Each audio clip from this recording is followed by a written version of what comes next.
Can you guys hear me?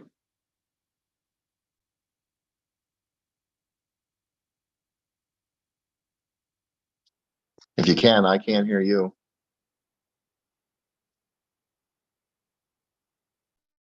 Yes.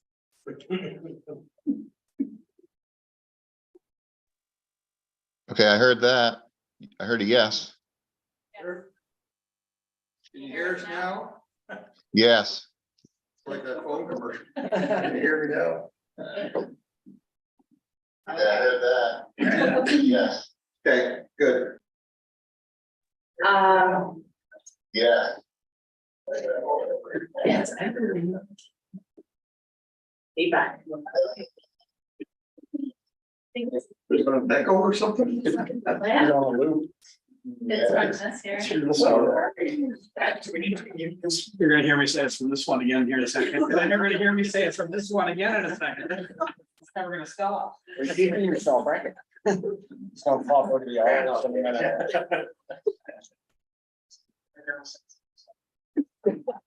And then you're gonna hear me say it again. I love listening to myself. Okay, Good. all right, try it again. It was feedback because of the TV and the unintended consequences. There's 4 Albuquerques in the room. Yeah. You So, can hear us fine now, Al? Why you just come wait, just come down Yeah. Yeah, I can. Okay, perfect, thanks. All three of me can hear. Hey, Al, we're just downstairs, Ed, you're upstairs? No, I'm home. okay. So water access was an interesting thing that came up that everybody around the table thought that we needed to look at and assess how we can improve that. And that's more around the fish and hunt as well as like kayaking, waterways, and smaller activities. And then lastly, so regional collaboration, though short in the goal, it has the largest activities. That also looks like getting all of our local municipal recreation leaders and those council members together for information sharing, collaborating, sharing those resources, better coordination of community events, and just ensuring that there's more efficient use of everybody's resources. Regional cost sharing, this one here is again to ensure that the sustainability of our recreation frameworks intact and in place. We already have a policy in place, but I think this is an opportunity where everybody has expressed that maybe we need to revisit that policy in particular, because there appears to be some inequalities that are in that area, and that so that will be future work that's coming down the pipeline. Another opportunity that was highlighted within the regional cost sharing was potential for looking at projects outside of just major recreation infrastructure. And that could look like specific regional projects and or organizations. So something that has been tabled as we look to sustain the recreation framework in the region beyond just the major recreation infrastructure. And finally, arts and culture was a theme that came up, and it was on 2 fronts. So it was the disparaging lack of indoor venue space for arts and culture activities to take place in the entire region. And that we needed better clarity though on what are those needs exactly, what does it look like, and then taking it one step further on the types of programming that needs to happen. And again, just assessing this current situation on what the current supply is.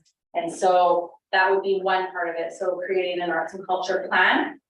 And then the second end of that would be that we'd also look to improve First Nation Indigenous cultural representation in the region, and working with them on those opportunities. So those are the 2 fronts. And so, though we had, and this is something that I just wanted to state, is that this is above and beyond the recreation mandates in the act. But this is something that's building off of, and I want you all to just be aware of that we are building off of the framework that we already had and addressing those gaps and those needs that were identified by the various workshop stakeholder engagements and feedback from all of our stakeholders.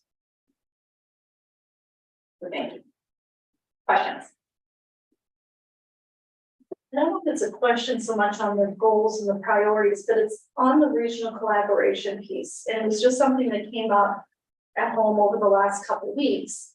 Because we had a funding thing into RDC, and when our approval came, part of it was supported by the RSC.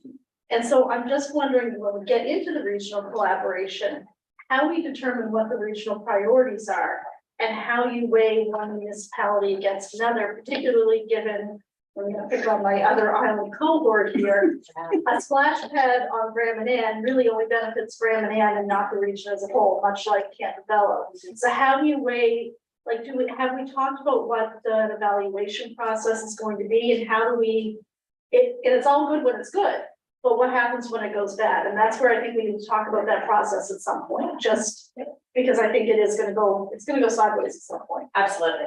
Yes. So that's something that I see happening in the future work. So when we're doing our needs assessment, and then it's talking about that priority list and what goes on the list.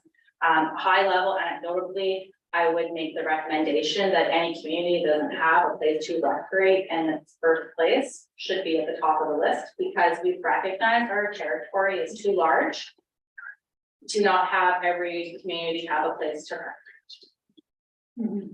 From there, then we can identify all of the other projects. And that would be my personal recommendation to you members. But when we're looking at our framework of where we want to have each sub-region in the community, in the territory, have those pillars, right? A place to recreate, programming, funds to get it done, and well, there's 5 of them. I can't remember all of them, but those are the big ones, right? Place to have it happen, people to make it happen, programs that meet what people want to have to do, and then the money, right? So I think that would be first and foremost, if we're looking at our policies and guidance document, that we're making sure that all of our sub-regions are set up with that recreation infrastructure.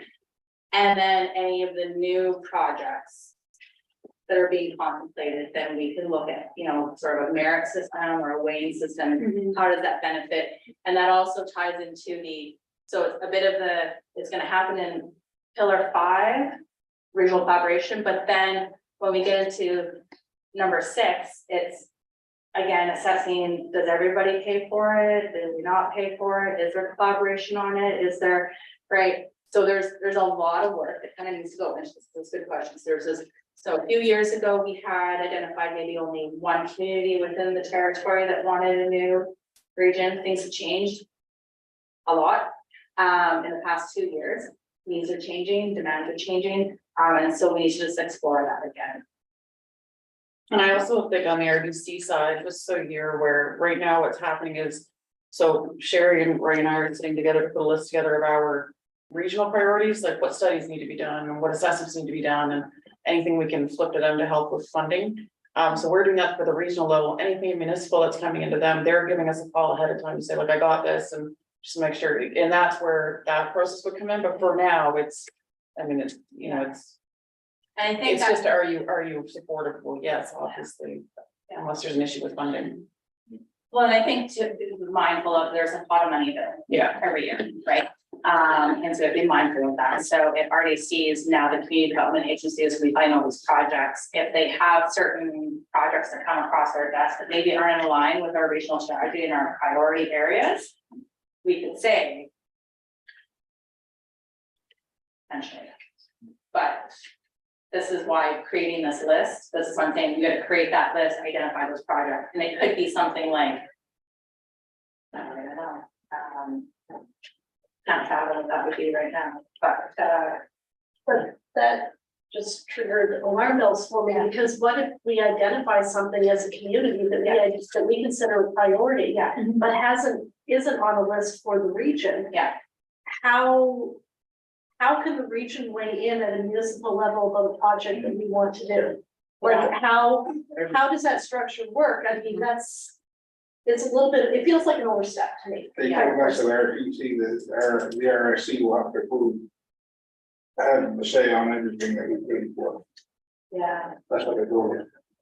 So. I wonder if it's less of a say and more like, how does it fit in with the plan that's been identified collaboratively? So it's like, When we had a meeting with them, they said that the RSC was gonna have to pretty much approve anything that we. I don't know if that's the way they explained it to us, but. Yeah, and I think it would be more like.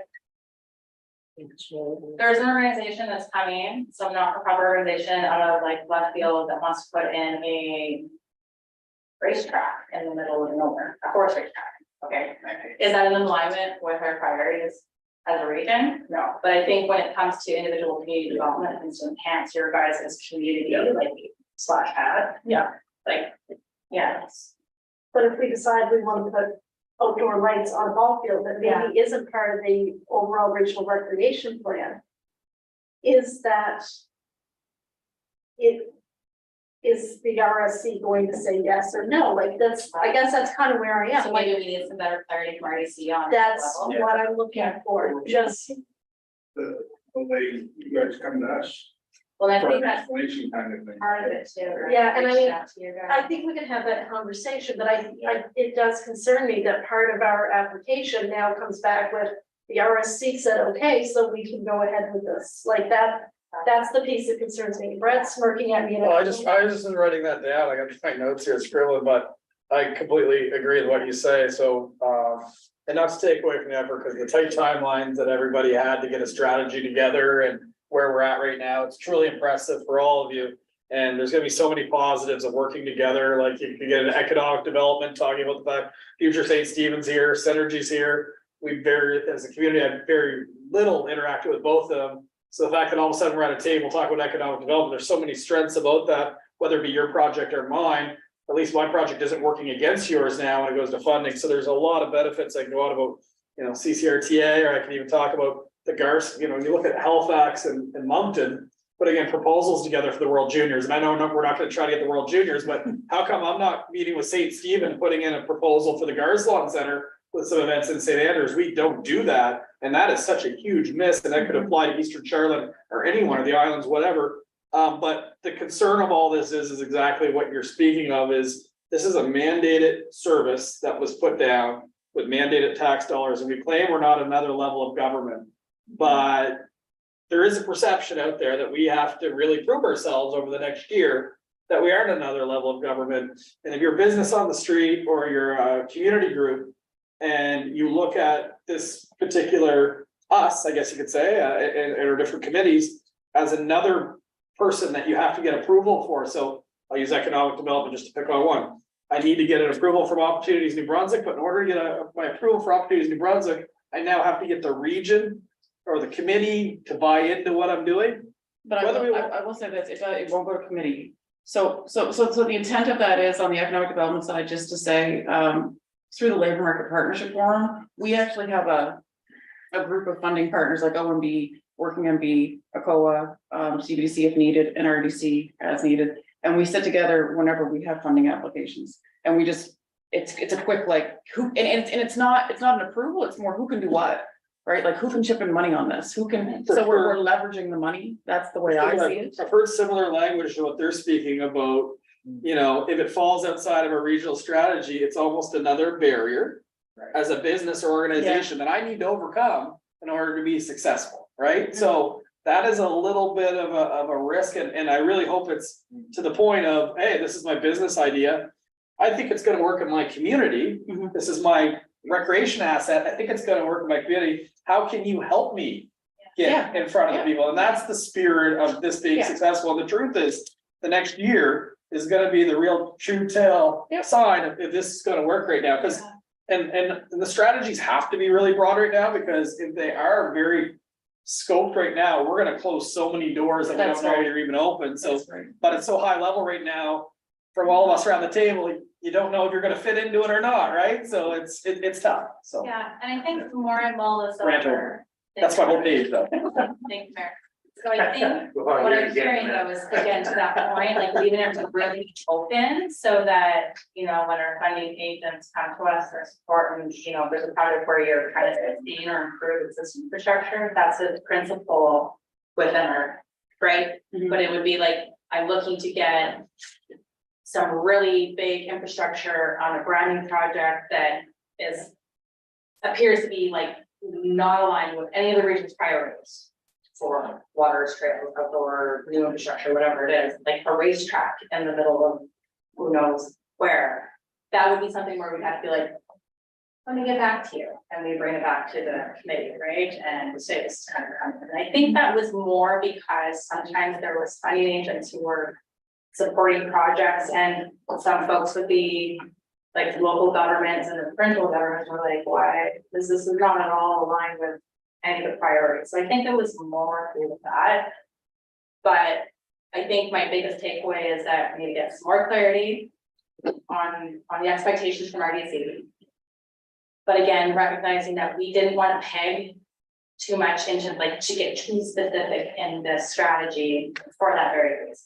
I absolutely agree with that, but I just, like I said, it was one of those things that Yeah. it popped up and it's like, okay, but I don't know how that fits. Yeah, okay. Yeah. I hear ya. Yeah, I think it was more just being mindful of talking with our funding agents and understanding that they're looking to us to probably inform them, so. I'm more interested now in hearing, who was it here that approved that project? I mean, that was good, but I'm just sitting here thinking, that's interesting, somebody said from the RSC that it was approved, okay. Well, no, it's to support this project. It was supported, yeah. Yeah, I supported it because you guys are enhancing your existing recreation. And that's typically the conversation so far, I've been that quick, like, are you in support of this? Yeah, like, it's not a. Yeah. I don't know what, it would take a lot to be a no. I think we have to be a little careful around the language of using the term approval, Yeah, because we don't, like, if you want to build something wherever you want to build it. Yeah. We don't have authority to Yeah, approve or deny something. Yeah. This is only about finding some fundraising, right? So just so we're a little bit careful with the language about. We're not approving projects, like that's not And that's it. important to communicate, because of receptions, again, I've got an opportunity just for a bad example, so I'll pick on anything else, but the opportunity New Brunswick's calling this table and saying, hey, we've got this application for this project, and then the region saying that doesn't fall within our plan, then it's a barrier. And that's the fear Yeah. that's out there with some of the people that I'm hearing. And there is other examples outside economic development, I'm not thinking on that. but yes, no, it was me. Very sure. It was me, because if you're improving existing recreation infrastructure for the game. Right. Yeah. Thank you. you're absolutely right here. It was me. Anyways, that's all. Any other questions? sorry, it's a, yeah, that's talk that tangent. but- That's okay. No, this is what this is Oh, for. very good to hear though. I mean, that's really good about our. Yeah. So this isn't working anymore. Going towards the. Oh, I got. It's broken. I don't know whose turn it is now, but that was all. I think it's very. I got it right. You got it? There you go. All right. Community development, we got a couple more things to go here. So. We've talked a little bit about this already, community development's pretty broad. What we're looking for here is supporting activities, community-based, community-focused. We've got 8 priority areas that were identified for community development. And again, similar to Charlene with the economic development, these are ones that were kind of handed to us to cover. And we wanted just to focus on these ones and not add any more to the list, because there's quite a few. Where the priority areas come from, we're from that community inclusion network piece that has been happening in the region, formerly Vibrant Community Charlotte County. Now it's focused here. But then it also comes from the community capacity and resiliency committee work. Kim Reeder is working with that. She's probably connected with a few of you. And so we wanted to make sure that there was kind of collaboration between those two in this community development work. The one other piece that all of you will know about as well that we're looping into the community development work would be the Horizon Health Community Development piece, the community health needs assessment. We want to make sure, you know, if we're doing community development that is informed by community, we want that health needs assessment, because it's pretty comprehensive, help that inform what we're doing and what we're planning, and how we build collaboration and utilize what we've got available to us. So those are actually three of our kind of like our three key regional players. We've got this community inclusion network piece, we've got the Horizon Health Community Developer, we've got the regional resiliency, but there are other regional organizations that can support the work that's happening in community development. For example, we've got Charlotte County Multicultural Association. They work regionally and they're supporting a lot of the areas in this work, as we'll get to, as well as say like Community Mental Health Association or Canadian Mental Health Association. You know, when we get to that mental health priority, they're going to be a key collaborator in some of that work as well. And then of course, it's a lot here because each priority area has its own set of collaborators, because we're dealing with a lot of different areas under the priorities. So that'll include different nonprofits, that'll include, you know, your local governments, you guys, and it'll include businesses and citizens and volunteers as well. So it's a wide swath. And then the other piece that we've already alluded to it in the other mandates, but there's going to be areas where we'll be working closely with ACDEV, we'll be working closely with recreation and tourism in some ways. So there's a lot going on here.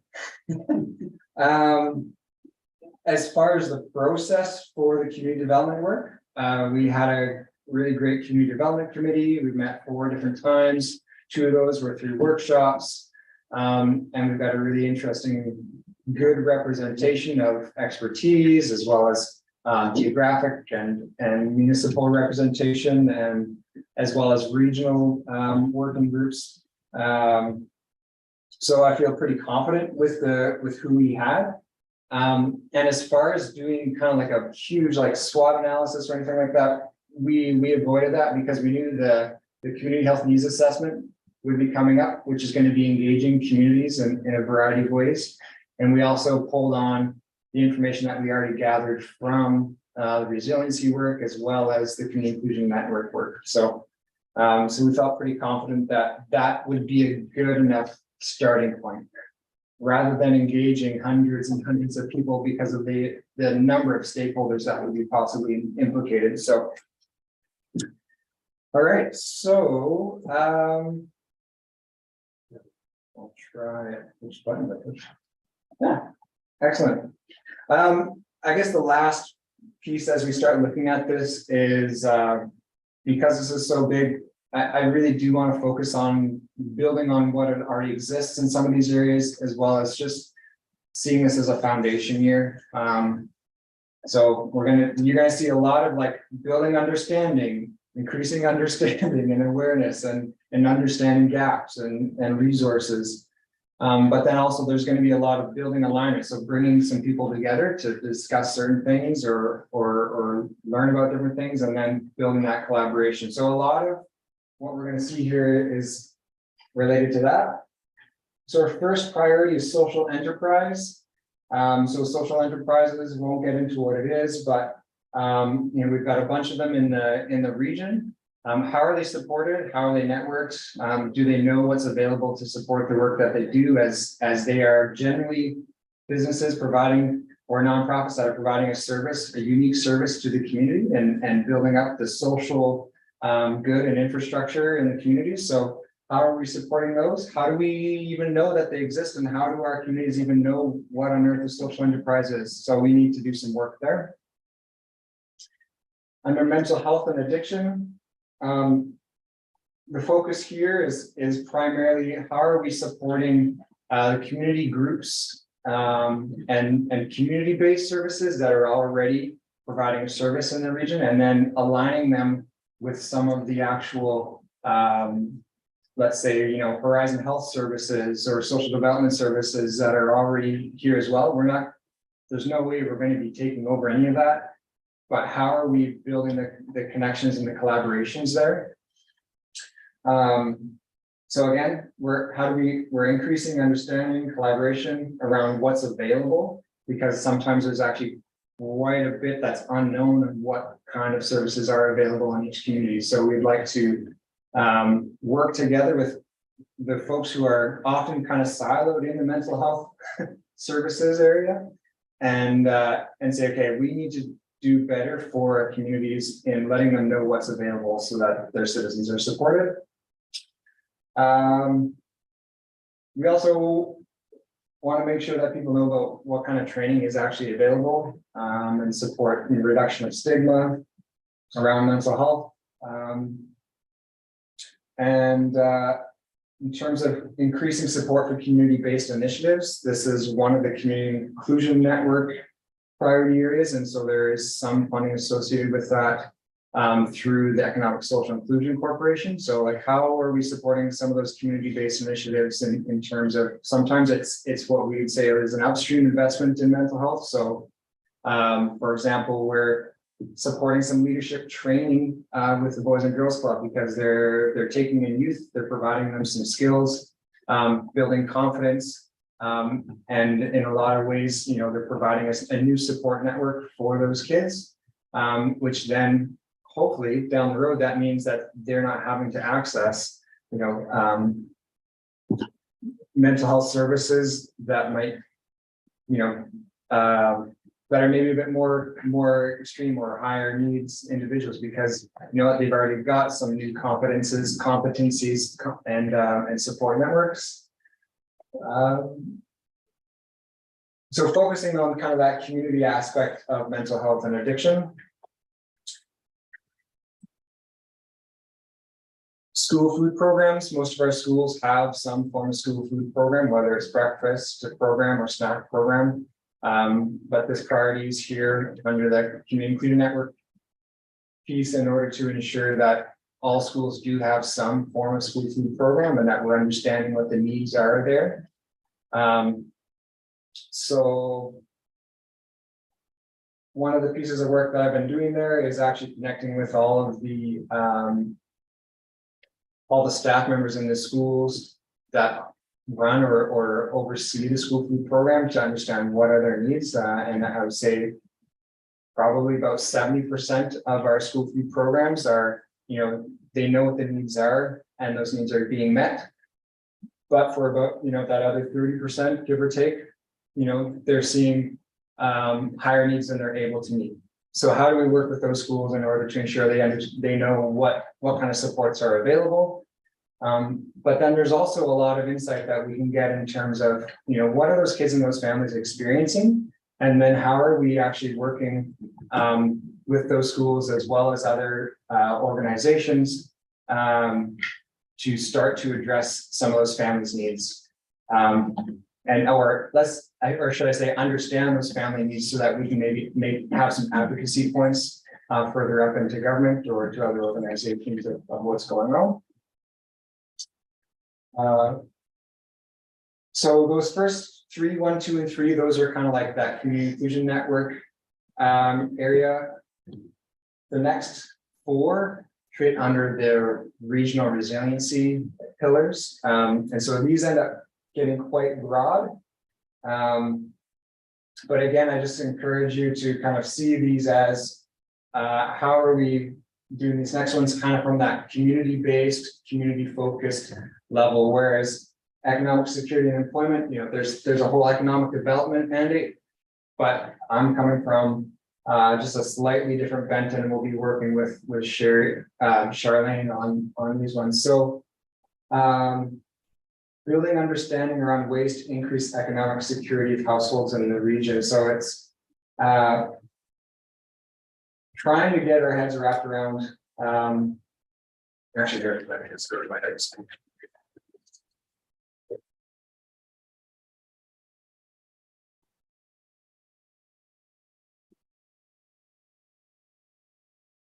there's a few different components to economic security, and there's an economic development piece that's Charlene will be taking stock in. So I want to work alongside her to kind of understand what, if we've got families who are really struggling economically, what are some of the dynamics that they're facing? Because, if you do a market analysis, that's one thing, but then there's going to be certain understandings that come out of that will relate more to economic and social insecurities. So we want to make sure that we're aware of that, and then working with Charlene and their counterparts, and then with our connections in government to say, okay, how do we advocate? And if there's certain levers that we need to be pushing for in government, how do we do that? Also filtering back into some of our community organizations. We've got neighborhood works, we've got different kinds of organizations. How is the information that we're collecting through there empowering their work as well? So it kind of comes back to that data and information piece, and how are we filtering that back to our community organizations, and then advocating upwards to various government departments that might be responsible for making some of those adjustments and changes in terms of government policy and how to support families. So some of this kind of touches on that, support addressing identified barriers to employment. Some of that might mean transportation, childcare services, again, then making those connections even with Charlotte County Multicultural Association. How are we supporting their work and what they're doing? Awareness of training and employment programs. There's a bunch in the area, but how do people know about them? So again, it's an information piece. Are we communicating that out? Are we working with Charlene and the folks she's working with? And then looking at best practice policy and advocacy. Is that a right? No. So we want to have a better understanding of how do we find the right ways to, I guess, if we're talking about poverty reduction, the simplest ways of reducing poverty is actually increasing people's income or reducing the cost of living. And those are pretty big levers to try to impact. So how do we then figure out what are some of the best practices on a local level that we can do? Are there certain ways that we can be educating our businesses or our nonprofits on certain policies that they might have and in their employment practices? So we want to take a look at that and then make sure that folks have that information on hand. And maybe there are certain ways that we can tie in different programs with PEDAL, post-secondary education, training, and labor, that might help support a business in terms of addressing certain barriers that individuals have to employment with that business.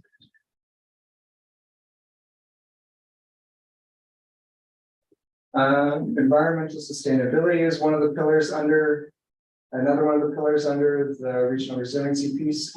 So again, we want to collect information and data and plans around actions, policies, and advocacy that would increase environmental sustainability, resiliency to climate change. That's going to overlap a little bit with our planning department as well.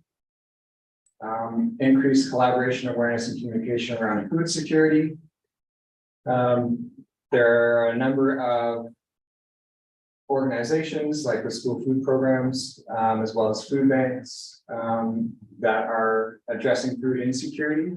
But are there certain ways that we can actually advocate for or figure out how do we become a more secure, food secure region? Are there certain areas where there are food deserts, where people don't have access to food? So I want to start to pull some of those folks together to see if we can develop some form of food network so that those different agencies can start to work together, collaborate. We started a little bit of that during the pandemic with food banks and school food programs. And so we want to do a bit more of that.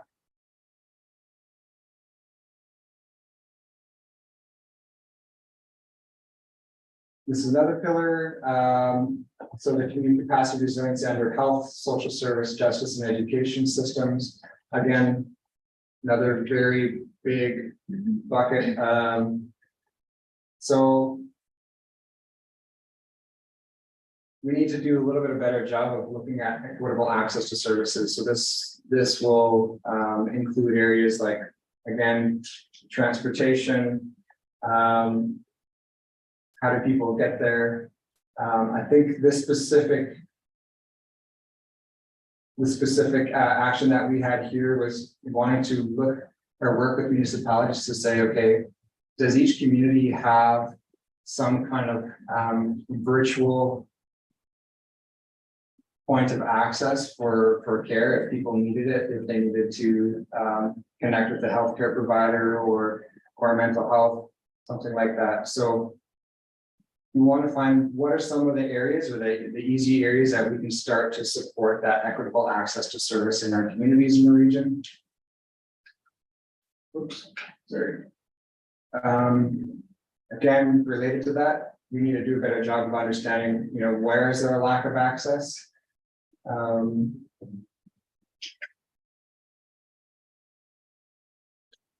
think those two are the same. Some of these areas where we're trying to better understand the community impacts, we're going to be relying on that community health needs assessment. So if you look into the actions in the more detailed plan, you'll see there's quite a few areas where we say we're going to review the community health needs assessment to identify any specific areas that the community has said, this is where we need some help. And then from there, it's going to be on us to start to develop an action plan of, okay, how do we start to address that? So right now, in a lot of these areas, we're kind of at a point of, we need to learn and connect with community members and with organizations and learn more to see how we can help. Stable housing and healthy built environment was another pillar under the regional resiliency. So I think this is probably where in the strategy it's most explicit, where we'll be working a little bit in the housing realm. And the goal isn't too helpful in terms of sharing, but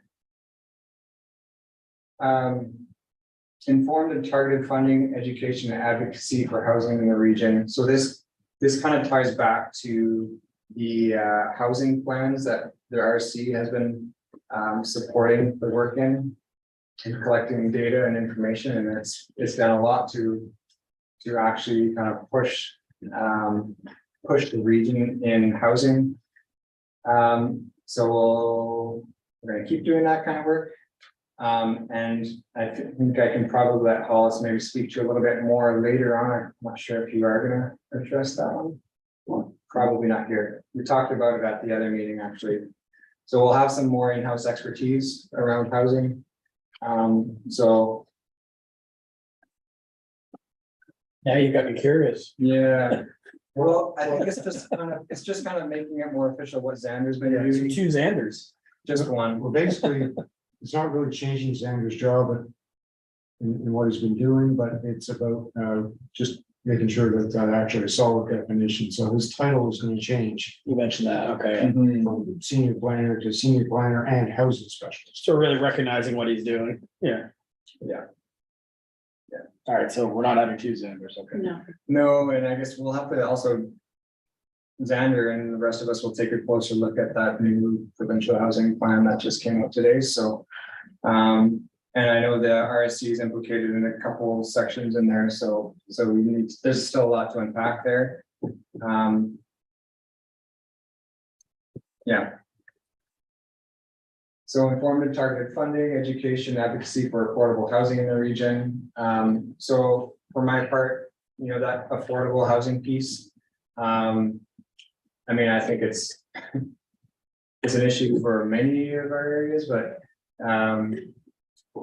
I'll be working more closely with Xander on that, kind of specifically if we're talking about social economic inclusion, again, for folks who are finding themselves unhoused, what are some of the dynamics there?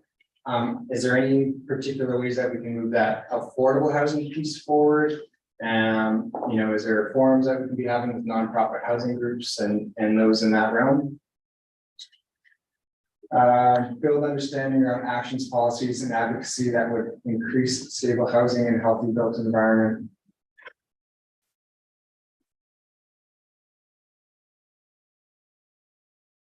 Important. I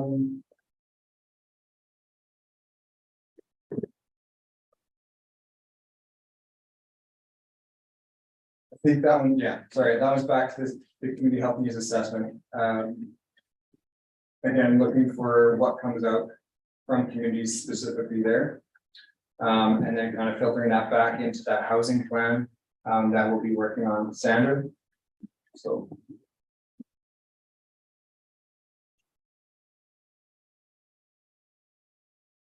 And then finally, so this is just back to that, the communication and information piece.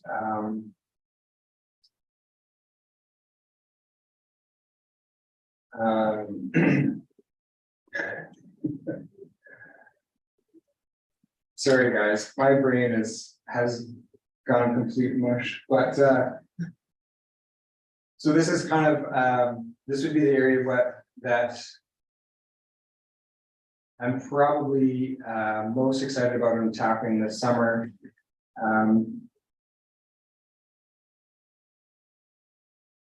Foundation, okay. I'm sorry, these goals are just not as helpful as my actions. So I'm just going to go to my actions and hopefully I can build from there.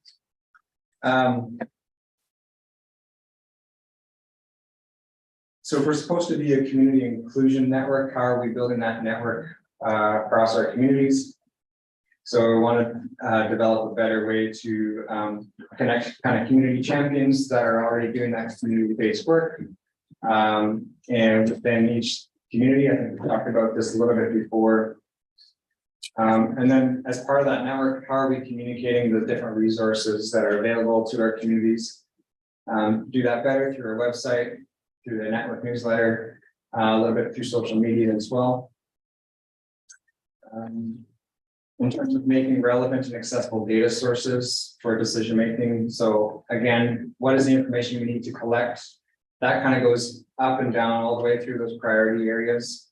But then how are we communicating it? So one of the ways that we'll be doing that is creating, and Hollis will show this a little bit later on, but specifically on the RSC website, having a place that's essentially like a library, a catalog, and we'll be working towards making sure that can be I guess organized in a way that you guys can access, that our community can access, by topic as well.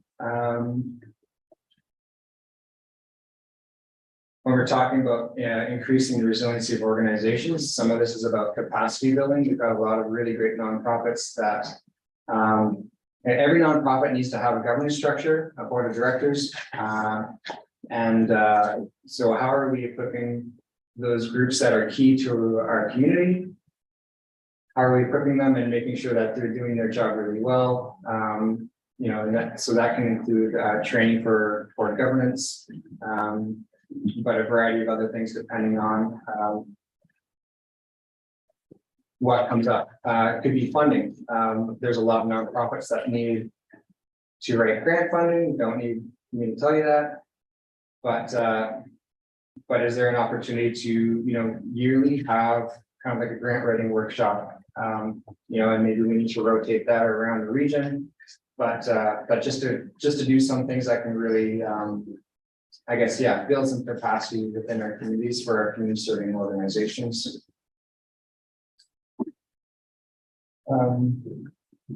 In terms of alignment of regional efforts, this is kind of more looking at that work that Heather Chase is doing with community development, as well as Kim Reeder with the regional resiliency. So if we're already working on a regional level, we're doing similar things. How do we kind of just develop a collaborative work plan between us? So that we can kind of share the load, but also that we're making the most impact on specific priority areas.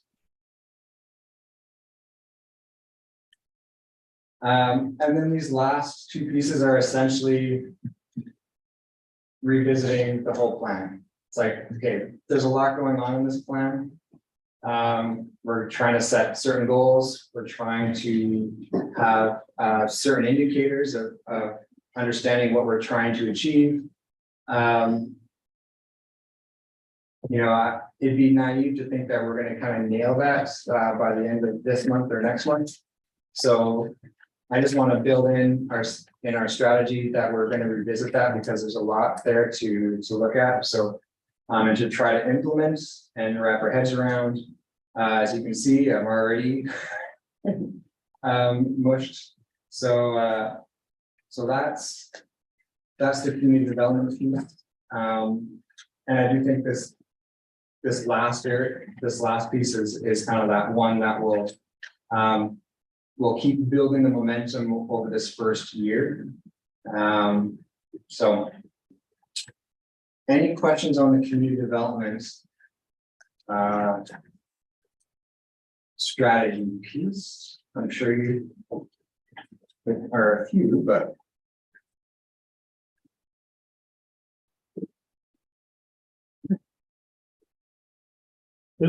I Okay. think he said what I kind of have been struggling with a little bit in this document is the difference between goals and actions, and the goals are very vague. And it's hard I really struggled trying to read to understand what our goals actually were.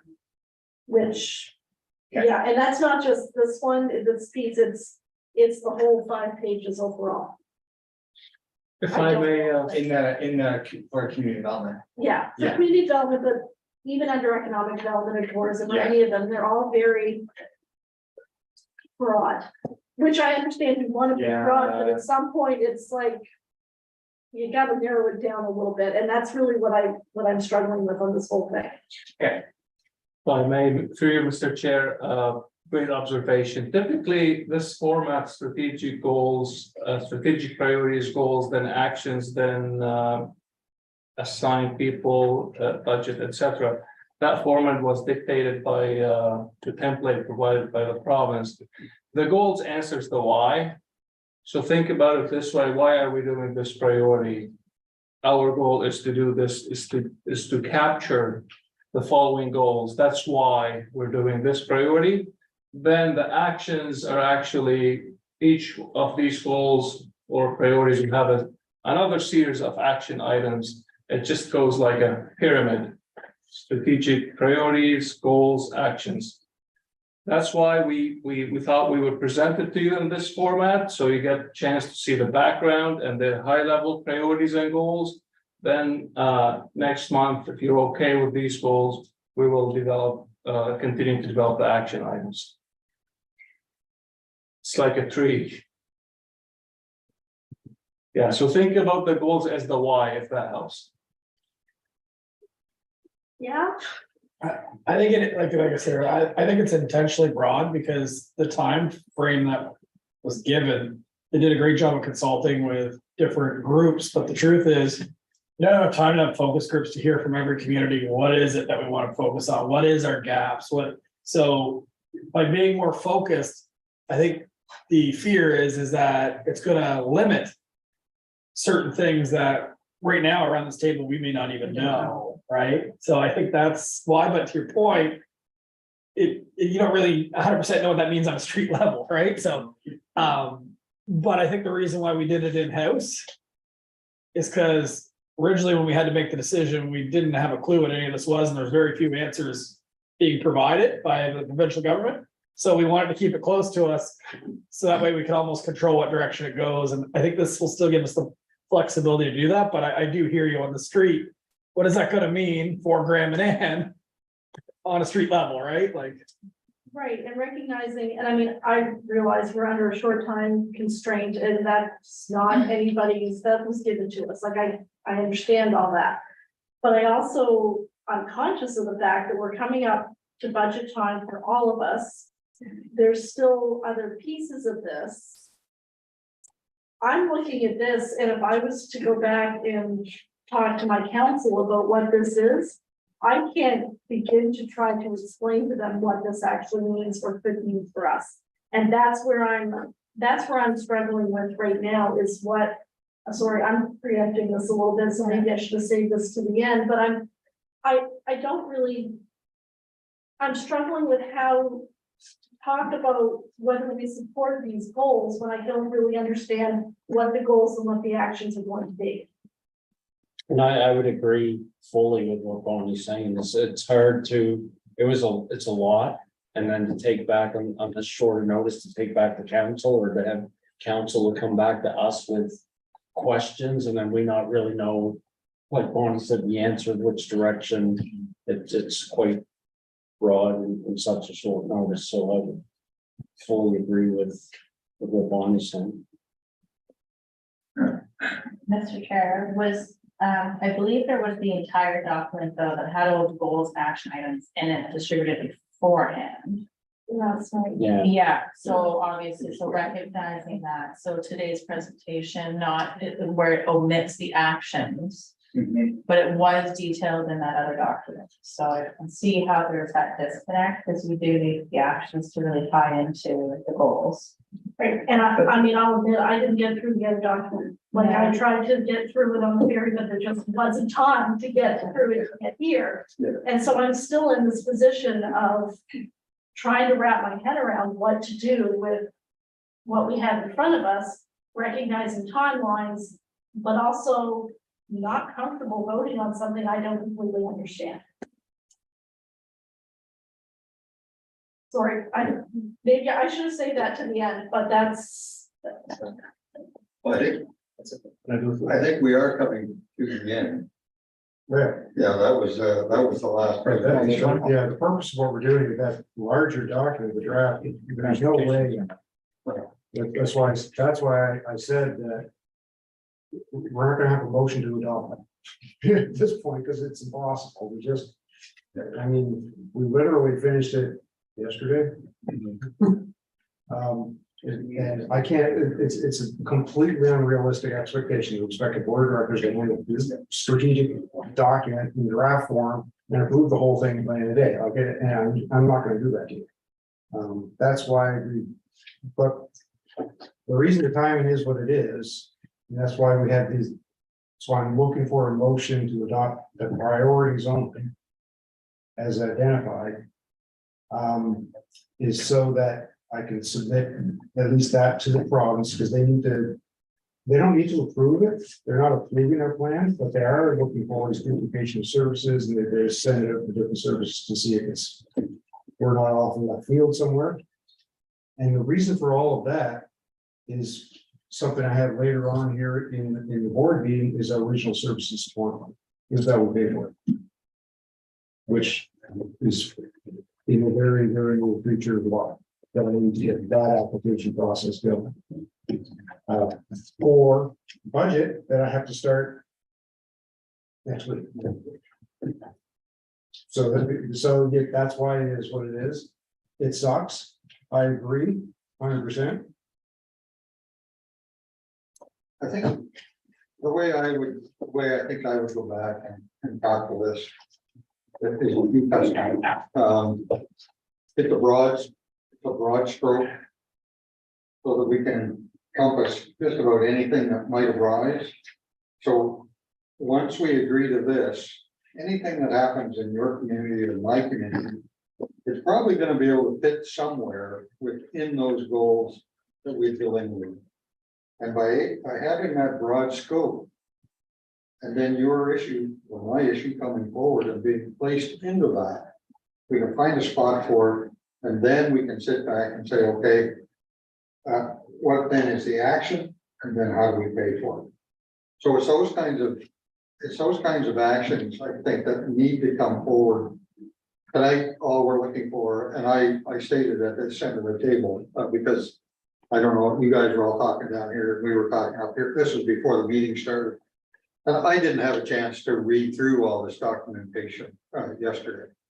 And certainly on the bylaws, and I had spoken to Hollis before this meeting, and I said, there's no way we're gonna be able to get approval on all this stuff because nobody's had a chance to review it all. But I think from the perspective of the strategic priorities, I think we can say that they're broad enough that they will capture anything that might arise under those higher headings that we've discussed. So from that perspective, I feel comfortable in going ahead and saying, yes, we can submit this to the province. We think we've got most of the high level stuff sorted out, but we still have yet to go back and delve into the smaller detail and try and sort that. So when you go back to your council, say really all we're agreeing to here tonight is that strategic priority. The goals and the actions will come later. Question on that, do we have the ability, say in a year's time, we realize this isn't a priority, or we left this priority off, do we have the ability with the province to resubmit our plan with updated priorities every year, right? I would say yes to them. Through you, Mr. Chair, being in this line of business, last night, the capital region announced theirs and they called it living document. Yes. So, it's a learning curve. It's a big 8 mandates. There's a lot of information here, a lot of feed, and this is boiled down. Like this is the boiled down version of all the information. It is a catch-all with what's been heard. So the answer to everything is a yes. Yes, it's broad. Yes, it's too much information. Yes, it's a living document. Actually, as a matter of fact, in the plan, you'll see it, one of the accountability framework is to revisit this plan and update it on a yearly basis. So it's not set in stone. It gives some sense of direction and help you move forward on the brand new mandates. That a lot of it is building understanding and understanding what we have to work with and how much programming is out there and who's doing what. That's a big piece.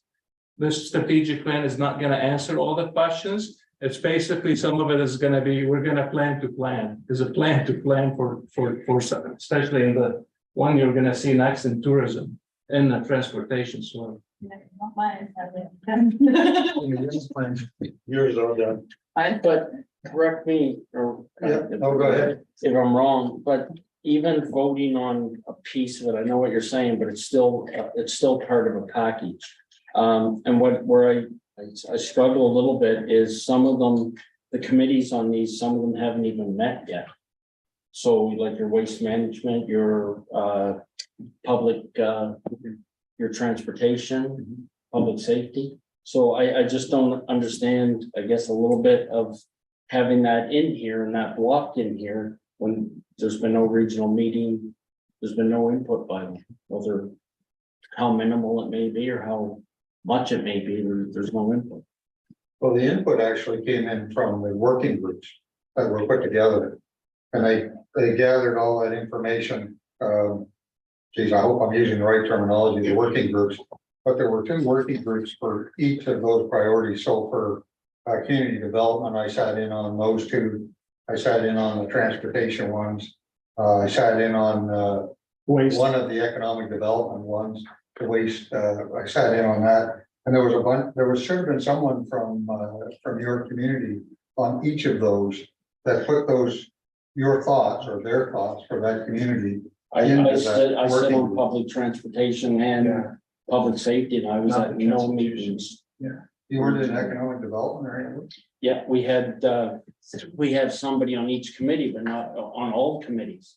But we've not had no regional meeting for public safety, waste, or public transportation. These are the big 4 that you had the most engagement, the other ones, So, not much. Yeah, No. you're right on, sorry, on the. Yeah, the other ones, because all of our council is appointed to the regional board or committees.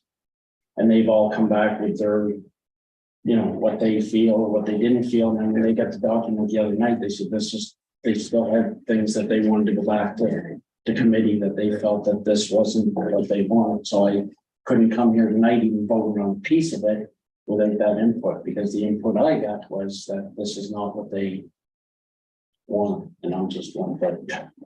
But If I may, on the public safety one is quite a bit different than all the rest of these, because the public safety one is for sure. That was laid out, that wasn't even in terms of reference and stuff, wasn't anything that would come up, that would be up for debate.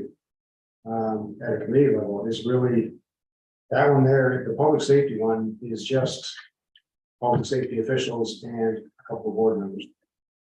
And that's it, with a fairly broad getting together three times a year type terms of reference. But those terms of reference were handed to us by the province, so that there's not a lot of place to go with that one.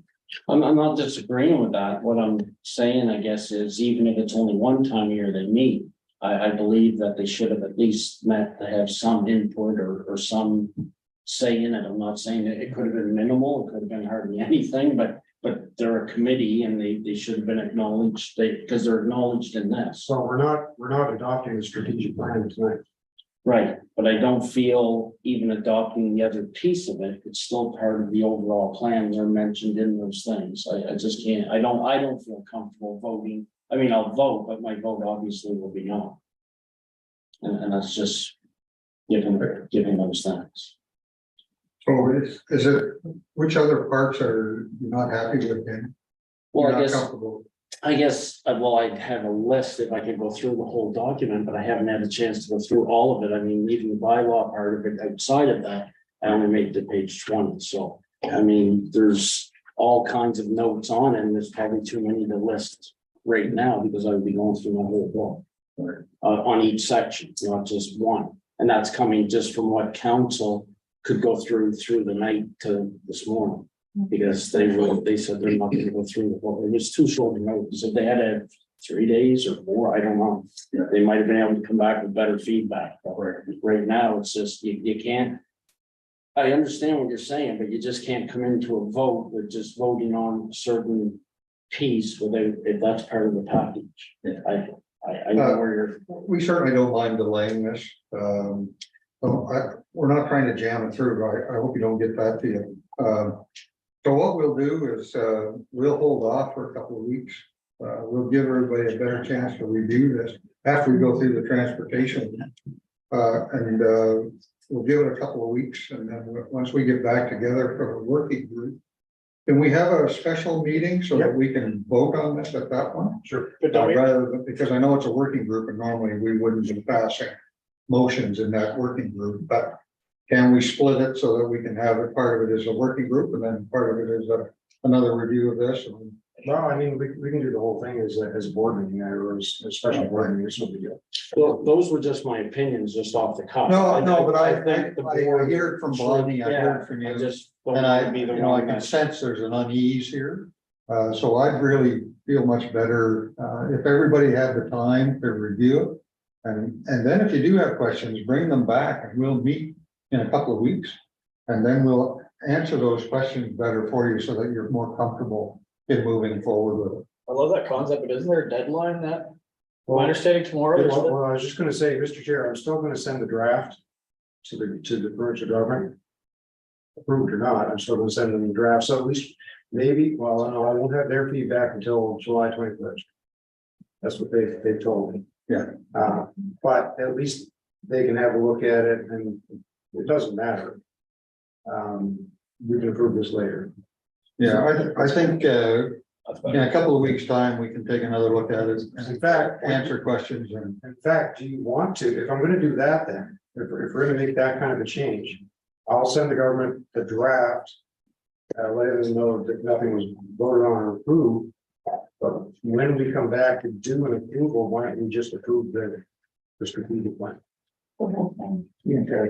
Even if that takes another month or two. Or whatever it takes. That would be fine with me. Would that be fine with the rest of the board? We need a motion to table here, because it isn't the agenda, right? So- Yeah, I think maybe what we'll do first, before we table it, we'll go through the transportation one. And then we'll come back to the motion that was gonna be proposed. We'll table it for 2 weeks, or I think probably a couple of weeks would probably give us enough time to review that and have questions for the authors when we come back. And then we can move forward from there. I just, if the province is gonna also review it in the 21st, then maybe if the board meeting to discuss it is after that point, so you get a chance to see what the provincial Yeah. notes are, I'll be able to include the feedback from Rob. and that way you can. We'll let you set the date, as to when you want to, Well, why don't we just take it our regular, July date, which should be the 4th. First day of July, whatever that is, yeah, I've got it on here, so. Yeah. Could be the third Thursday. 27. That's fine.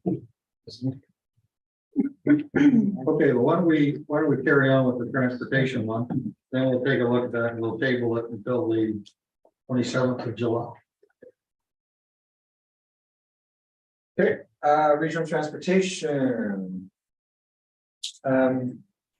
So this is kind of one of those ones where we're planning to plan, as Danny mentioned, there hasn't been a formal committee struck. We're still, there was a stakeholder session early on. I think it was in the new year, or not even the new year. I think it was maybe before Christmas. So, no, it would have been the new year. Anyway, very early on, there's a few folks. So there's a lot of work to be done here, so I'm not going to take up too much of your time. It's a plan to plan type of thing. In terms of what exists as a regional service, Charlotte Gallery is essentially our regional community transportation service. They're the only ones that kind of function all across the region. Maybe to varying capacities, maybe not exactly all across, but so if we're talking about a regional transportation service, they're kind of the one that we've got at this point. There's Project Village Car Share as well. I would say they're not fully regional, nor necessarily totally accessible, but they are around and provide a unique option. And then there's other transportation infrastructure that you kind of have to account for. There's a couple airports, various wharves and ports. There's a railway system as well, and then we have the unique situation with border crossings. So if we're looking at an overall a regional transportation strategy, we've got to kind of take a look at all those things. One of the things to note too, as we've been looking at this, transportation has been identified as a limiting factor across all the mandates. So whether it's tourism, recreation, economic development, or community development, transportation is one of those regular barriers.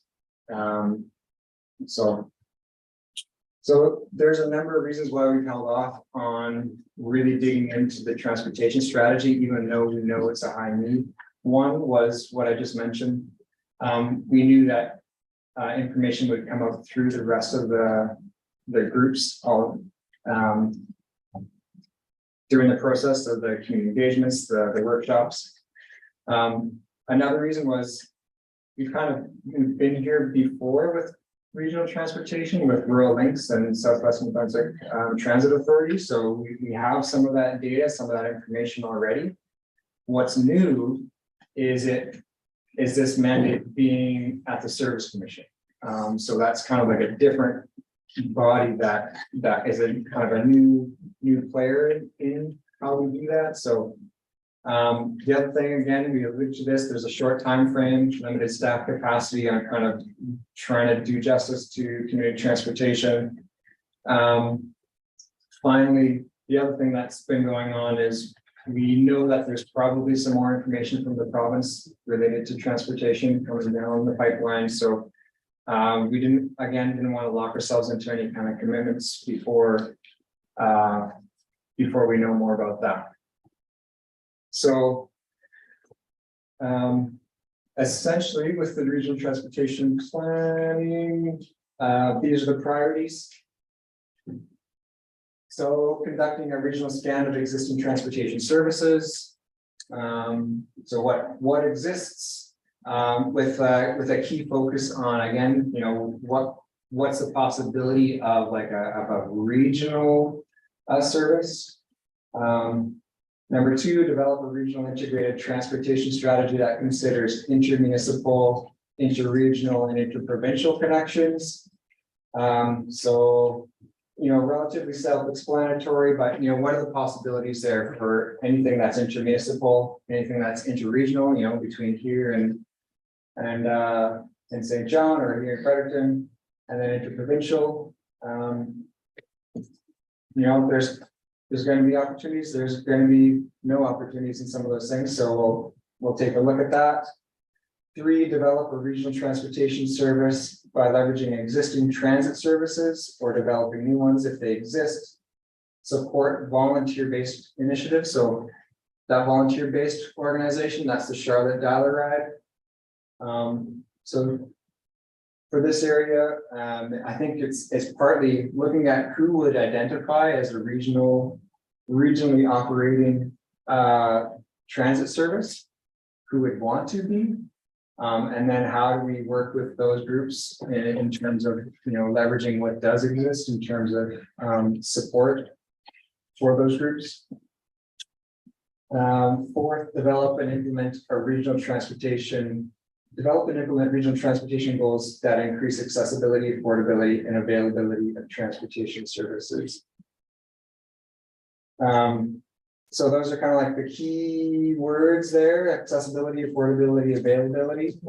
Again, it's not a easy thing to kind of wrap all of that into a regional transportation service, kind of given our population density, but anyway, so if you look into if you want more information on kind of like how we're going to achieve some of those goals there, like you'll see it, look through the action plan, there's some specific things identified in there for example, that's this last one, in terms of how do we increase accessibility, affordability. I've talked to a number of you as well as different community organizations around like wheelchair accessible vehicles. That is one thing that we probably could work with community partners and municipalities on. What's the availability of those? What's the need? And are there some ways, for example, we know that in some communities, our ambulances are being used to transport people who otherwise don't have access to a vehicle that could transport them. So, I feel like there's an opportunity there to find a regional asset of some way, and then that takes the burden off the ambulance service, and also gives an opportunity for residents to access services. That's just an example. So throughout there's going to be a few needs assessment. There's going to be like collecting the documents that already exist. Rural Links, Southwestern Public Transit Authority. There's some documents there, so we kind of got to comb through those, and then also wait for the province on a few things and to see what what might be down the pipeline there. So again, I should just reiterate these priorities. I didn't come up with these. These are the bare minimum that were kind of handed to us in terms of a regional transportation mandate.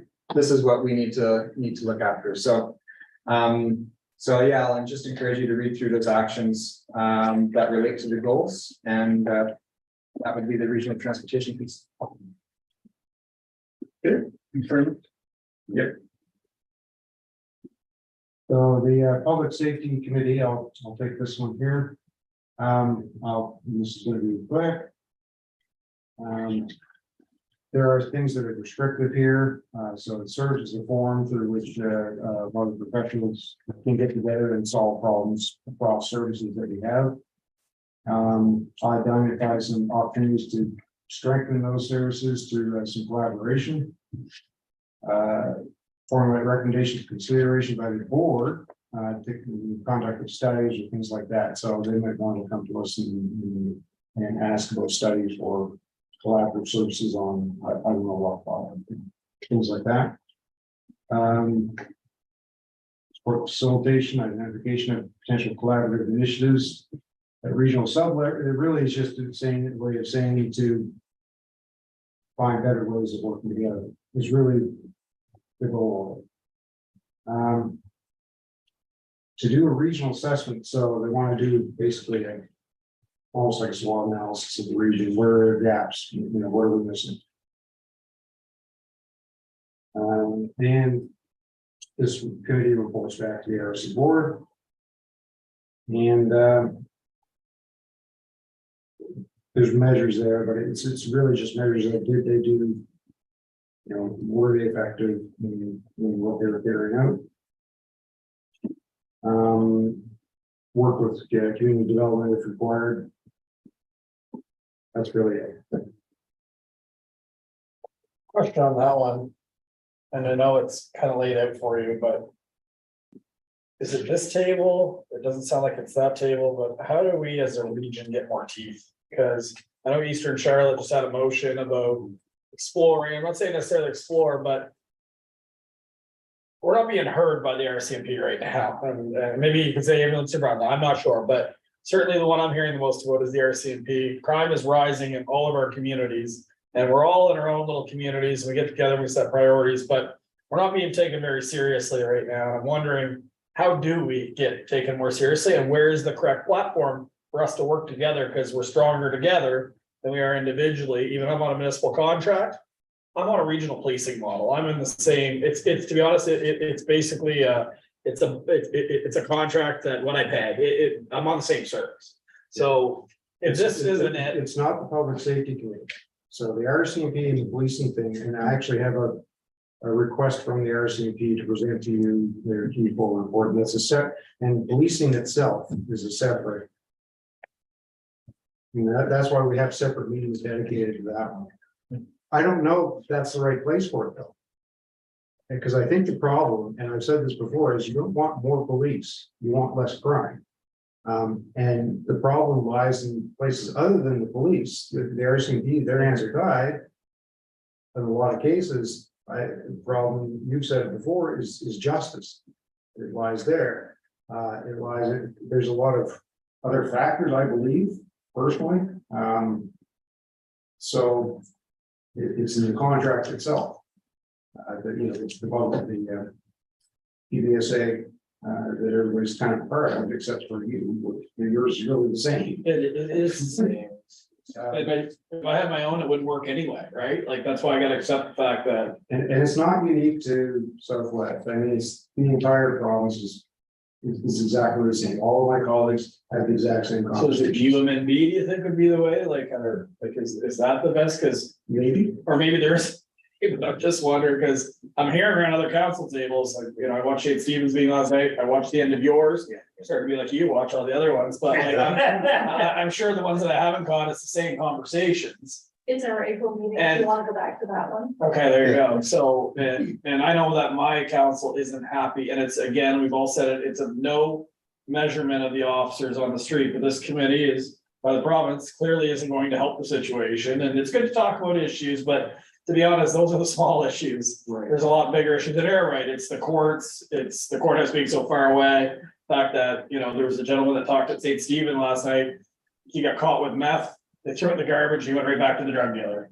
And again, it's mental health, it's addiction services. And there's a whole bunch of things that are leading to this. But in the same sense, I don't think the officers that I'm paying for that I'm seeing at all. And I know that they could say some money is going to cyber units and things like that, but we set the priorities. That was for myself 2 months ago, and I haven't seen a single thing that makes me think anything's changed. Ran over again. But it is a lot of things, you're right, and I work hand in hand with RCMP, so it is a lot of things. But when you've only got X amount of RCMP officers, and even St. Andrews, that you may not even be aware that they're there, they're your contract. But when there's none in St. Stephen and ambulance New Brunswick is on scene and needs an RCMP, they're coming from St. Andrews. Well, we're the same model. Right, so it's all the same. So when you only got 5 RCMP officers serving Charlotte County, it all looks nice, the same as ambulance New Brunswick. You can drive by anywhere here and see a brand new ambulance station, they look fine. But that doesn't mean the staff for an ambulance serving your community, because it's not. It's, so you got two RCMP officers serving a big area, and they're again, they push the contract of saying, but you're getting the cyber, you're getting the dog, you're getting the bomb squad, you're getting. But are you really utilizing that in your budget? Say we wanna get an electric car that does neighborhood, basically drives, it's volunteer, or maybe we pay them $100 to do the night, and all they do is call the RCMP when they see something, just to have a presence, because there's no presence. What table do we talk about this? Is this the appropriate table to talk about that? It's not related to the RSC. Human me doesn't feel like the spot, because there's never any talk about money being exchanged, but like, where do we just get together as mayors unofficially and just come up with this? Because we keep talking and we're not making any impact, and I'm not blaming anybody here. But at some point, if we're gonna be the change, we gotta be the change, and there's no one better than around this table. There's a lot of frustration out there right now, and we're taking the heat for it right now. 100%. And my council right now wanted me to come to this table and get, some collaboration out of a regional police force. And then either that or looking at bringing in another police force like St. John or. It can be this table, and that is entirely up to you. I'm just gonna say that, so we can just kind of finish up the. Sorry to jump away, because I know it's not that, So- this sparks me saying it, like, But I, the RCMP, got hold of me and they say, can you get the board together so we can present the Q4 report? And I said, great, can you give me the Q4 report so I can give it to them? No, we don't have it, and it has to be signed off by somebody. Well, But the RCMP better nothing for them to ask and wasting their time. If they don't have any solutions, or I don't want to hear the same thing over and over again. I don't want know that- solutions. And the people that vote for me want solutions. yeah, I don't know that meeting would be. Because I know, their officers, their members are frustrated too. Oh, absolutely. But when we're talking about, solutions that are different than that, it can be this table. That is entirely up to you folks. It can be under special meetings or, different, if you want to do it in a public forum. I think, For public. I think the issues are, as everybody knows, the issues are broad here. First off, I think, I would try another attempt to go after the Minister of Public Safety. Have a meeting with him, have him come here. So that all our mayors, and But the minister's already said. That's the last couple. Hello, Help any community wants to change. hey, everyone. the place. We already know that, so. we hear you, Al, go ahead. I mean, I really don't want to talk too much about this because as you know, I got enough talk about it, but I was under the understanding that we are going to meet with a member of the province to just at least discuss what their priorities are, what we're paying for, all that from that leader. At least I thought this group here is going to do that. Was that not clear? That was our intent, was to reach out to the Minister of Public Safety to have a chat with him. Invite him to come here so that we could let him know of our frustrations on this one.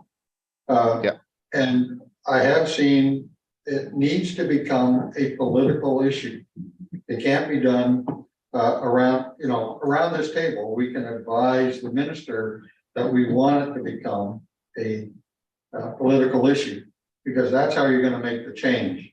It's not by going after the police, or it's not by, complaining at the local level. We have to have political and federal level politicians who are willing to stand up and take a stand on this issue and take the tough decisions that are likely going to need to be made in order to correct the situation. So if you don't make it a political issue, then nothing is going to change from what I can see of it, because the courts aren't going to change. The RCMP and their ability to do their work isn't going to change. So you need to go at this from a political level. And so that's why I say you need to start with the Minister of Public Safety. And then we need to make sure that he understands that if his party wants to be reelected, that they need to make this a political issue. And the reason I say that is because the last time I spoke to a public minister, public safety minister, He basically told me that there was nothing that he could do because it was not a political issue. And that they had lost an election based on this trying to be made a political issue. So I think this time around, people are fed up enough that they are willing to make it a political issue. And so that's the way we should be trying to drive it. That's how I would do it. I would start by having the public safety minister here at some point during the summer so that we can have a chat with them and then go from there. Because if they do decide that they're going to call an election in the fall, we need to have our oar in the water before that campaign starts. And this So- for a political issue, or do we need to do it separate from this table? No, we can make it a political issue away from this table as well. When we speak to our MLAs, we want the MLA to speak about public safety being a priority for their government. And if they're not willing to do that, then I would recommend you vote for somebody that will say it. Yeah, but we can't wait till an election. And I mean, I'm all for inviting this minister down, but let's if you want to make it political, let's invite him to a large room like upstairs, the Civic Center. We'll have the walls closed up and it looks like a small room, and then surprise, we open it up and there's a whole friggin' Charlotte County staring at him. And that'll make it political, because I'm gonna tell you, I'm getting really tired of talking. Yeah. And I don't even know if my health can take much more discussion about this. Because Yeah, I'm gonna have we'll, to dress up and throw a badge on myself and get out in the street if I'm gonna get more work done, but we gotta get this meeting underway, and if I gotta call Kathy and get her to make it happen, then I'll do that.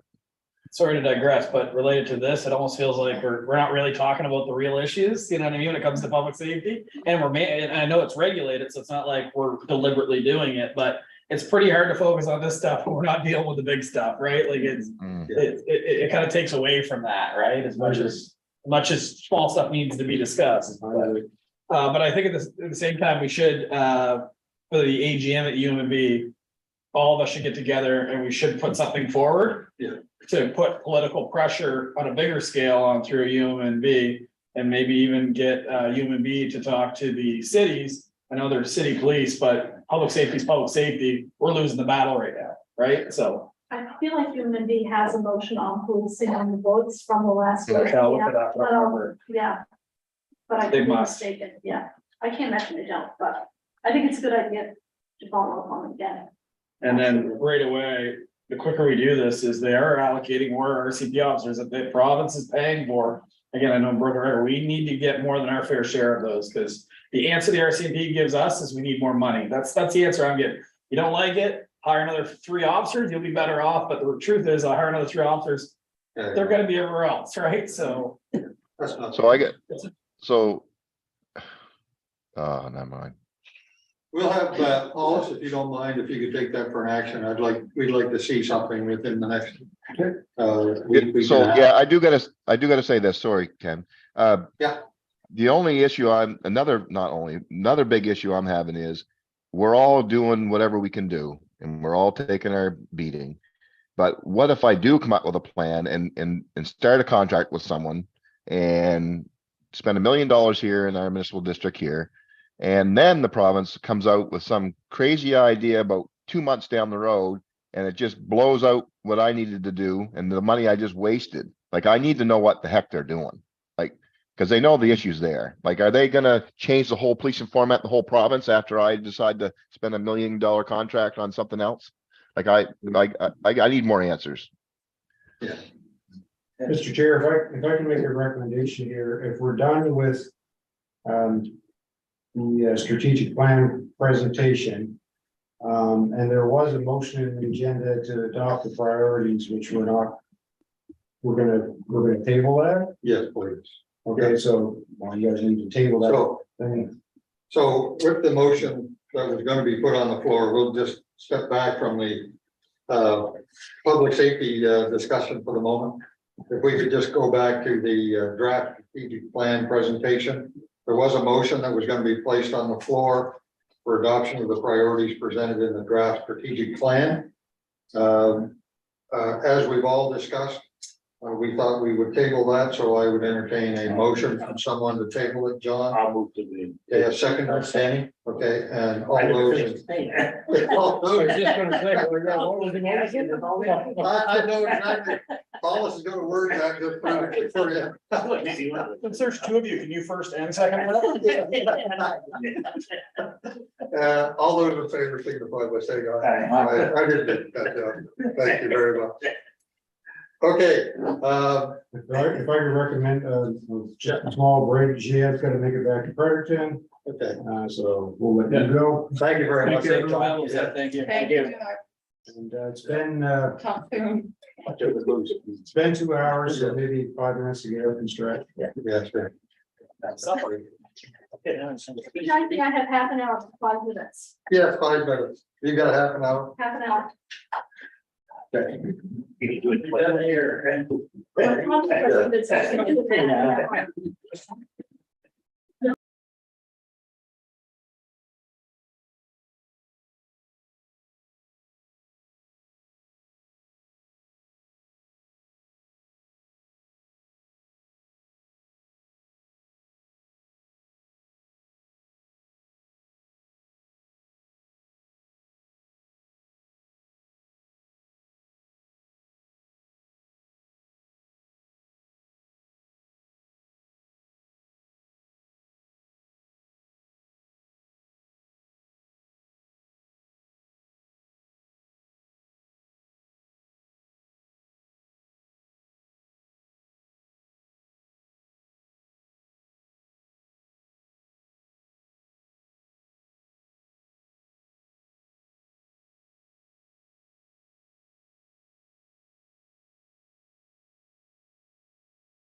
And then you wait for that. You get what they're on there, what you get. I gotta watch me, go with your man. And no. Want me back next Getting week? crapped over again. Make fun of me? I keep moving it there, so gonna look at it. Yeah. I didn't do it this time. It's me. Every meeting you're out of late. Mhm. Every year is that you had them, I'm waiting. So what I'd like to do is, bring the meeting, back to order. The first item that would come up on this as we reconvene, is the bylaws update. And there was a motion that was gonna come on the floor, the adoption of the revised bylaws, or maybe deferred for review. So what I'd like to do is I'd like to table the adoption, the motion, so that we can, defer, because a lot of people didn't get a chance to review the document. And I'd like to see everybody review that before we, actually, make any motions on it. We were hoping everybody could get it done, but it was kind of short notice. I'm making a motion to be table the bylaw, the adoption of any bylaws. Okay, thank you, John. Can I have a seconder? Second. Okay, thanks, Bonnie. All those in favor, signify by saying aye. Aye, thank you. I, Well, thanks, all. Appreciate you being ready to do that, but we'll do it at the 27th. Great. Okay, now under new business regional services support fund, I'm gonna turn that over to Paul. I'm just gonna share this quickly. This won't take long.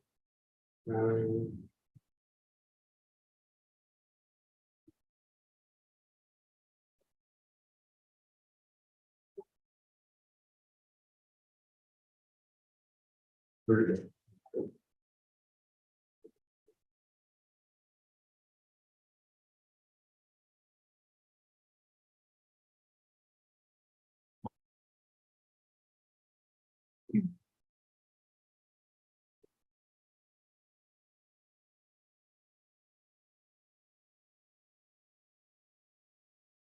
There we go. So this is a two-pager I included in the package. And the reason that I included this, and I only just got this recently.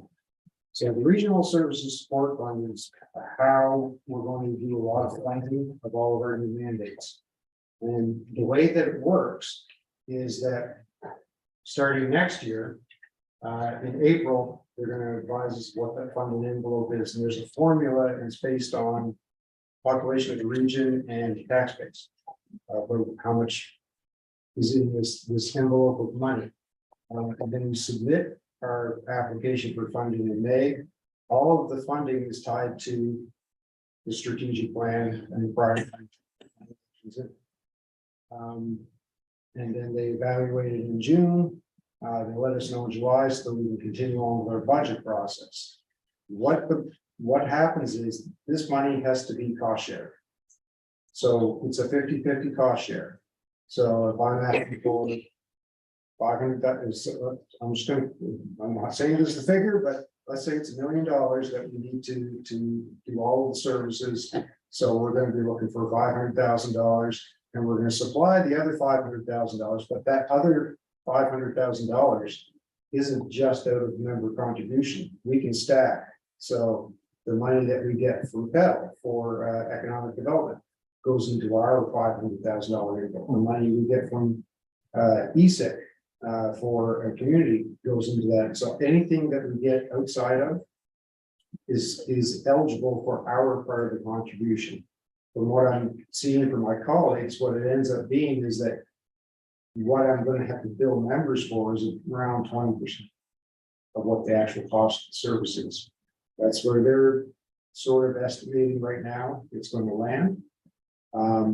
This year, I still have to make this application, but we're not following this timeline, obviously, because I just got this. So it's going to be kind of haphazard this year, and this is why we need the plan, at least, by the end of July. This is why they need to look at our plan now, so they have an idea of what it is we're going to be trying to fund. So I just want to make everybody aware that this year, for 2023, they just handed us money. Like they just made a guess and gave us a bunch of money. But I actually have to base it on some real numbers for next year. So that's why that is, what that is. So what determines what level, future, what level we put in? So say we have an aggressive plan and say, one community says, I don't want part of that plan because we can't afford it, like. Is it all or nothing? It's all in. And it's, the decision is mandated across all of our own budgets. So could it be that it goes up as a result of this, what we have to contribute from each community goes up? Is that Seems unlikely, is that a possibility? It's a possibility. but it's a possibility. Like, let's suppose that everybody around this table decide to do, you know, go really, really far with one of the services and like way above and beyond it and do a bunch of stuff, but it was worth it. Yeah. You don't go up. I think I said it when it was quoted in the newspaper. I said, none of the stuff is free. I think it was our presentation to us, yeah. It was actually the headline. Yeah. Yeah. So, None of this stuff is free. And my comment is, we have to be very careful as to how we spend money, and how we expect the taxpayers, our folks are gonna pay for this. We gotta be very careful. well, the other side of this is that money, this regional services support fund was created out of your grants last year. Right, So but the grants are gonna start slowing down, don't forget. that's right, because of, right, so. Do we honestly feel we're not another level of government? I mean, straight up, we're, like, I know we try to say that, but straight face. But the idea is, Whack for the dog. We're not a level of- They don't say we are, they gotta pay us. But I take away, but we, essentially, that's what we are. We're now taxing, making decisions and it's mandated. yeah, I would. Yeah, It's a slippery slope. it's a slippery slope. You gotta be very careful at this level. That you don't slip into the thinking that you're another level of government. I think that's the key. We're here to collaborate, facilitate, share information so that we can make the best bang for our individual communities' bucks. But we have to be very careful that we are not a social service where we are going to try and buy out everybody's problems. You just can't afford to do that. Well, and the other side of it is we have, you know, this fund and we have other funding and things like that available, but it was said by a previous member of this board, there's only one taxpayer. Sure. And how many people have their names in these bucket, right? So, and that's the other thing we have to be really cognizant of, like not increasing the tax burden if we don't have to. So another question I can, is there an opportunity? And again, I know that there's different funding guidelines where say Sherry for tourism applies and gets federal funds. That goes in, can we use those federal funds to then Yes. match it? So there is some really, Yes. you're doubling federal funds you secure essentially almost, right? Assuming it's approved and it's. But there is some good opportunity with this model as well. Yeah. I got one question, did you say the pennant money is coming into our funds? Is that what you're saying? Yep. Okay. So, because synergy needs that. Always getting the money is better. That's our contract and I mean, that's our contract. That's, they gave us that mandate and then they gave us that contract for that fund. so it's up to us to give the money to synergy, is that how this works now? No. Another question. There's lots going on with when their money goes. So say, let's use the splash park. So say you want a splash park. And it fits with the strategy. Could Graham and Ann say, hey, RSC, I'll give you $15,000 if you put this model and can turn it to 30 for me. Is that something that the municipality can work where it's, or is that like at what point? 'Cause No, it's- no, so our infrastructure cost sharing is not part of this. Okay. So it's more strategy based. Yeah. Consultants. That's a whole separate thing, but it specifically is not part of it. Okay, gotcha. But if we wanted to do our own recreational strategy, could we say, here's 15,000 to the RSC, can you match that? Yes. Yeah, the support fund. Yes. One of the, Sherry and I, we just had a quick chat about that, because my question was earlier, who authorized this? And of course, Sherry, I wasn't trying to shoot anybody, I was just trying to gather in information. What it means to me is, we need to develop a process for how we're going to do this. If we're gonna do it as a group, then we need to have a process that states in January, all the communities will have their plans or what their desires are for that upcoming year. What they need, or what they would like to have for their recreational funding, for an example. And then you kind of look at that and say, okay, our RDC, how much money is available to the region for this particular expenditure item? Not the specific one, but for the overarching expenditure. Then we can sit down and say, okay, we have this much money. We have this many expenditures that are being requested. How many come with money? So you just had one that came with 15,000. You needed 15,000. We kind of then determine what the priorities are, who is going to get funding that particular year. And so your community didn't get any funding this year. Well, you will have priority in the following year. So that there is a rotation that's going around and everybody is getting a share of that pot. But everybody knows what everybody else's requirements are or their requests are. So that there's no hidden agendas, there's none of this you versus me kind of thing, and everybody can take a little crack at the cat. So that policy is not in place yet, but that's something we need to develop. And I think that follows through with the rest of the expenditures as well in the other areas. And I think that's part of why I raised it, is because I didn't know if we had a policy, but I felt like we needed one. It was more, it wasn't so much what happened, it was just like, okay, but I think we need to talk about how we're going to do this going forward. Yes, absolutely. That's all I have for that, Mr. Chair. Okay, thank you very much. And then I believe you have the next one, too, Holmes. For the website presentation. The website.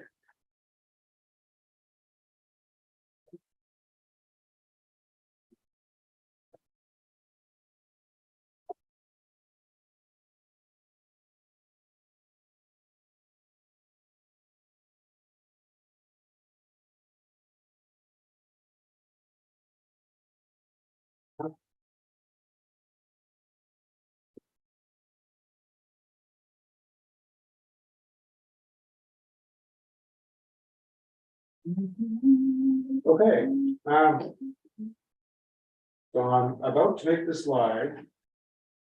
And it's a new website for the organization. Not a huge departure design wise from what we had, except that it's fresh and modern and more up to date. And it's not actually a big departure from many of your municipal websites. That's all on purpose because those are good user interface practices. It's an expectation when someone goes to a website to know how to operate it. There's some very important questions that need to be answered if you haven't been at a website previously, and that is these ones here: who we are, what we do, and where we serve. You need to know that right immediately.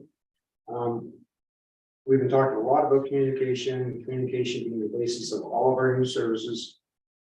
So we built this out. I built this out so that there's a much different back end on it than what we had. And how it is managed, so that I have different content managers now for the particular departments. They're able to log in and edit and update and things like that. There is a dynamic calendar here that you see. It was actually a big part of this calendar. It actually looks like a calendar. Here. So any event on here goes on the front page, but it can also go in specific calendars. So let's say Sherry has recreation events and she has a recreation calendar. That can become a part of the larger, all the stuff happening kind of calendar. One of the more important parts of this website, however, is going to be the library. The library, it's hard to see on the screen, it looks different, and it is mobile friendly, and it does splash down. But the library itself, is going to be the central point for the, I guess, repository of documents for everything that we have that are public. So everybody for minutes, and then we have a budget and financials, but we also have the regular RSC documents, which are going to be publication from the government or public stuff. Which is there, the planning files are the track minutes, like if you go into each one. There's, these are folders. And then you go into the track minutes themselves. And you can find any year. That's how that works. There's a search function for title. And we're going to build this out more and more. But each one of these this is the central library, but each one of the sub parts of that will be on the particular parts that are related to the website itself. It can be embedded. Platform itself is robust that we can build out enough, because like I said, this is going to be the clearinghouse of information. You need to know anything about what we're doing, any of our services, it'll be here. We used to have a separate planning website and corporate website, and there was a couple of other websites for housing and whatnot. So under community services is all of our services, including housing. I threw it under there because I'm not really sure where else to put that. Anyway, I wanted to just show this to you as it's about to go live. It's a slight departure from what we had. But the intent is the information that's on it. We get across our websites, we get thousands and thousands of visits. Like we actually have quite a busy site. And under the planning, especially under the planning one, there is a variety of how-to articles. I haven't put in the earthquake stuff yet, but there's, if you're going to build in the seismic zone, there's information about that. There's a lot of information, even just about decks and things like that. And all of there is planning services, but because of that, if you search for anything to do with building or planning in New Brunswick, we're at the top of Google because of the content that we have. And we have a lot of traffic, so we want to leverage that a little bit, move that out. But anyway, I just want to show everybody that. And the discussion part of this is a website that I built, that we're going to run as staff, but it's your website. So if you have some ideas or things that you want to talk about that we can add in here, for instance, if we aggregated all the community events across the region onto a calendar. I had a request from, actually it was from the RCMP. Do you have where do I find out, where's the calendar of all the events across the region? I said, well, there isn't one. You have to go to kind of each municipal website and things like that. We can do that. It's fairly easy. There might be other ideas that you have or you've seen that you want in here. Whatever you dream up, we can probably do. The best part of this website is didn't cost me. Yeah, I built it, so it costs a little bit of time. I'm cheaper than most of our bill. Well, it's very easy, so I've already updated the tourism one, like plug and play and. Yeah, it is very user friendly. Yeah. Yeah, Megan has been working hard on the document library and making sure all files are named and organized and the right structure and where to go. And that's going to build out as time goes on. Is it WordPress? No, No. I know what everybody else's is, Yeah. but no, it's actually built on something called Concrete. In a previous life, in case you guys weren't aware, I was involved with web development business. Sorry. I thought you were gonna say construction. It's a dad joke. Yeah. Okay.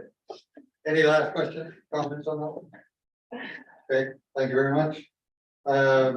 Committee and staff report, CEO report. Thank you, Bonnie.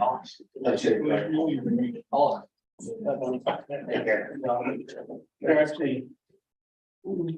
See you, Bonnie.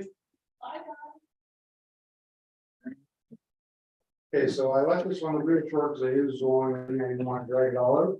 I want point out a couple of things though. So solid waste, you'll notice that year to date is at 26,643 metric tons.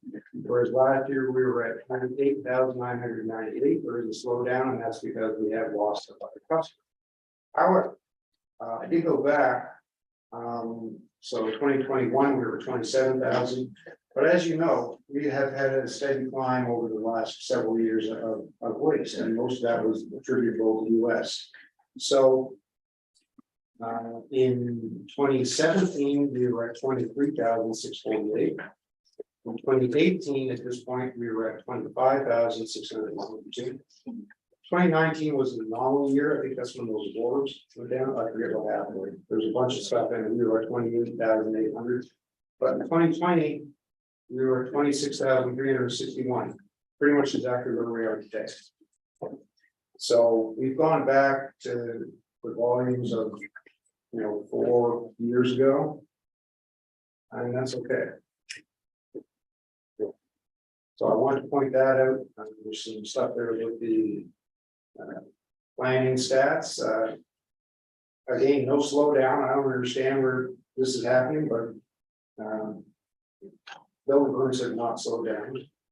I didn't have a lot else to report on because, to be honest with you, the entire last month has been just insanity and I want to say it was a monumental effort to get the strategic plan where it is now, on top of everything else that's been going on and provincial meetings and stuff. And I have to give kudos to the staff here and to all of you guys and for putting up with all of our meetings that we keep inviting you to all. Thank you very much. And it's good to be supported. This was it was just an insane pace to even get to this point. So a big thank you to everybody. That's my report, Mr. Chairman. And the next one, financial update. Yes. So I included those in the package as well. Mark did one of them, the analysis. Sometimes I do something a little bit different. And that's just to kind of show the board a different point of view on where we are financially. It's a good one that he did. To show the differences and where we are and where we should be. Pretty much we are on track in everything. And we are ahead of in a number of places. You're on track in solid waste. Plan is showing surplus right now, and that's because we picked up, can't go on with M&M. Yeah. At the beginning of the year. So we're ahead on, we're at a surplus point there. We did pick up another employee in Brandon on a contract basis to do building inspection. Why do you do that? That's working out well. Because that's really, the money they're paying us for the building inspection is covering this individual, and that's exactly what we want. And I don't know if we contracted with. I think we have contracted with name escapes me, but your building inspector. Yeah. Alvin? Yeah, we contracted, same idea, same deal, I right? thought you guys weren't doing our building inspection part. We can. Yeah, but I didn't think you was. I don't know, maybe I missed something. I could very well. Harvey, so for the bottom.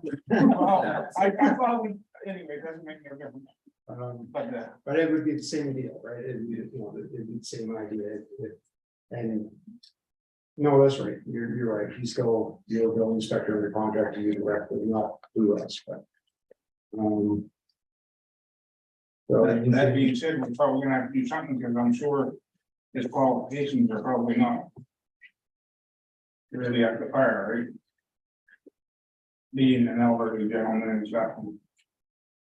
I'm probably not the one to, That I don't know, I'm just saying, I probably want to do something short of them. yeah, so, if you look at the comparative balance sheet, that's the one I usually refer to. That kind of tells you where we are.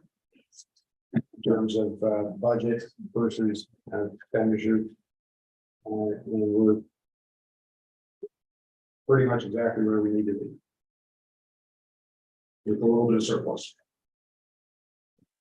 I know there was a concern around the loss of that large customer, but honestly, just put it back in 4 or 5 years ago.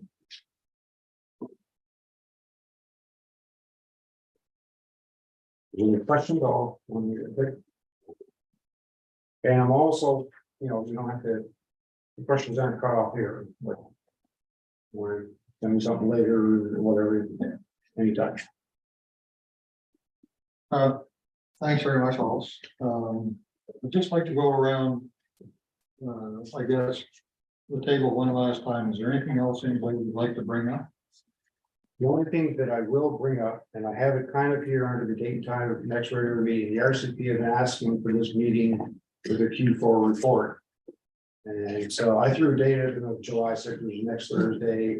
If it's good with you, if not, we can do something different. Or we just not have a meeting. So I'll look to everybody around the table with, what do you think? I didn't hear one from John. As an option for an RCMP brief? I'm sure it's fine with me. So we're gonna be together the 6th, the 13th, or the 27th. So where would you do that, Rolf? Here? yeah, it could be here. Probably. What time? The community development thing. Yeah, I'm booked for the sixth. So is it community development? 5 o'clock, I think it is. Fair to myself. Yeah, I wasn't aware of that. I must have missed that one. I think I didn't notice it the other day, it just. I think it's a Zoom, I'm not sure. Isn't it? Okay. I don't have my phone. I left it out in the truck so it wouldn't ring in here. It's been brought. Does anybody else have that down in their calendar for 6? What is it? It's a community development meeting, It's a Zoom, it's a Zoom meeting. Zoom only. Who's that one? Yeah. It's not you? Oh, that's not you? That's not you? Oh, I didn't realize you were there. I think down there, I saw your place was empty, Ray. I thought you got away on it. There, I mean, does that have to do? Well, maybe it doesn't, it says CD committee. Strategy deck draft review. Oh, that's June 6th, that's what I told you. Well, there you go. Okay, so July 6th, would that be at 6 o'clock? See, I gotta have glasses. 6 o'clock, I guess. Sure.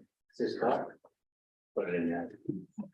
Yeah. Is that a here meeting or a Zoom meeting or both? It'd be both. Okay.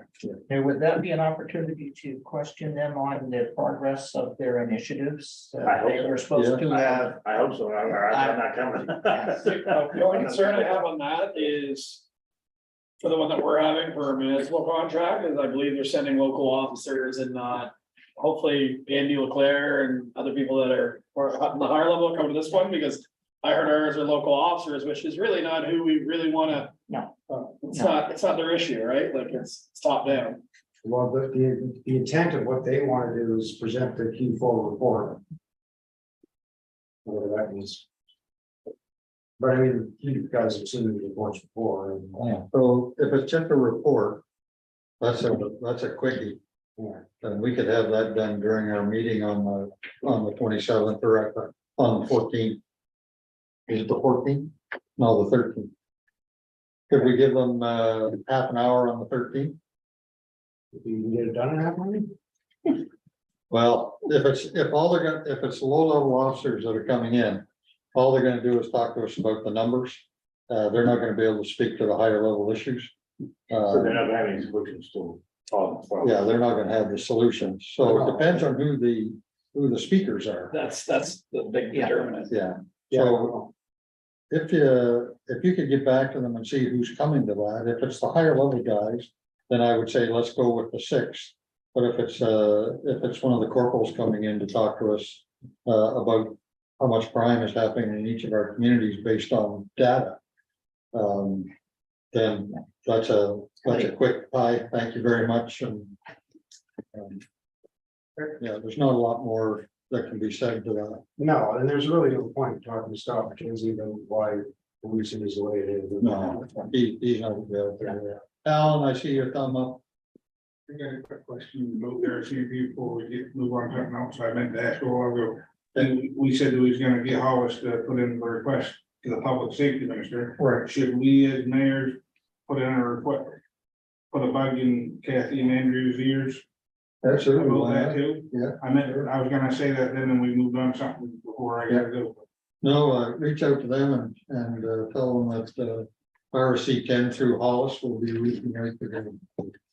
Minister to see whether They he come they to chat. might even want to come to support us, hopefully to support us, right? That's a good point. Good idea. Yes. So Tuesday, we don't come back to work till Tuesday, are Right. you gonna get in touch with somebody between now and then still try to meet on the sixth, or do you wanna? This doesn't seem like you're gonna have a whole lot. Oh, yeah, I got tomorrow. I'd rather meet longer in the summer, not as often. Does that make sense? Yeah. Like versus tie up every week, I'd rather have a marathon meeting on the 13th. Well, why don't we do it And I'm sure on the people travel. 13th? Yeah. Because myself, I would rather not have another meeting. I'm with you. I just agree, Okay. that's great. Yeah. There we go. Well, let's shoot for the 13th, Hollis. Sure. Really cool summer plans. I have two items that I would like to bring up on the 13th. One of them is the medical, Sharon Porter. And I have been meeting with Horizon Health, and we think we've got a bit of a solution, not as to how we're going to recruit or entice new doctors and nurse practitioners to come. So I'd like to go over that flow chart with you guys, just to make sure everybody sees it and understands what we're trying to accomplish before we get back into another meeting of the health committee, and then we'll take it there. The other thing I would like to bring up, and this is just a suggestion, there was a Synergy AGM that I missed the other night. Well, last night, because I had a couple of other things I needed to deal with that came up last minute. But from the discussion that came out of that meeting, it was clear to me that there's still a misunderstanding of what the RSC's role is and how we filter down into the community. So I'd like to have all the mayors there just to go through it one more time so that everybody understands where we're at. And the Synergy guys and the guys from Future St. Stephen, if they want to come, more than happy to have them come as well. But I'd just like to kind of finalize that a little more on that discussion. Would you want to do that, or we haven't got a time set? I'd like to do that on the 13th. Oh, there's- Yeah, on the 13th of July. So it'll be a little longer meeting, but there were some things there that weren't well understood, I think. Okay, any last comments for the evening? I just want to say that we've got firms working for us now and doing a great job and he's got a lot of files and problems and he's going down. And if you say, Yeah, he did a good job for you. So. yeah, he does a great job for us. So And back to I'm the glad to hear that. and back to the RCMP, I've got council wanting me to come forward here to ask if they want a separate committee just working on leasing with all the other areas. I know Funny Shores is on board. I don't know if Sandy would be or St. Steve would be. We're looking at regional leasing and they're quite serious about it. So if you want to have one person each community get together, that's what we're looking. Okay. Yeah, You can give me an answer later. yeah, why don't we, I've got a council meeting grant. I would, that should happen sooner than later, that meeting. But I just don't, what kind of a date do you have in mind? Do you have one in mind? As soon as possible, yes. But right. Whatever works for your schedule, I guess. So what that is not so much a committee as much as Well, a feasibility study, because the previous RSC board declined a $50,000 study, wasn't Right. there, Paul? Yeah. That's really what they're looking for, is what is the feasibility of it, right? Like, you could have a committee talk about it, but really, They want to sit down and see which way they're gonna go, which. That's what it's Call it Yeah. that or task force, would that be yeah, kind of, but. is that well, If these studies are already there and. well, there is one there. It's been a few years ago. How many years ago is that? Yeah, I don't know the exact date, don't Well, there is one out there. It was What shelved. Would I have had hair back then? So. I don't know, I lost a lot. Look me in since the then, eyes. or- Stop looking at my hair. Look me in the eyes. Come on. Yeah, well, I know it's a feel like, oh, for 10 years. Yeah, I don't, it's been a while, I'd say. There was one done just outside of Bathurst, up there, up Yeah, for sure. a regional police Sure, force there. Yeah, that was probably the most recent one. I know there was one that was through. I don't wanna, I speak just because I know the union side, but, through St. John Police through the association, so I know there was one done. I mean, again, it might have been past that one, but I know there was, is quite a document because they were actually looking, putting tenders out into maybe our area through KB or St. John to. So there was actually a proposal there along with funding or that model of how much it would cost, the. Great to read it, even if it's outdated. I guess what they're looking for is there a willingness in the other communities to be part of it? Or are you happy with what you have? My fear is the cost, like, we've had several missing persons where dive teams have brought in helicopters. Our own policing is not gonna cover that. We won't have that expertise. Cyber crime, like they did bring up, where are the extra plus that we're gonna get charged on top of our contracts? Yeah. That's the real question. That's why the feasibility is Yeah. so crucial to say this is what it will cost, because it's a monopoly almost, it feels like, and I don't know if the other option is even financially feasible. The last time we looked at this as an RC, we to do a study for what it would take to put a regional police force for Southwest. The study was about 50 grand.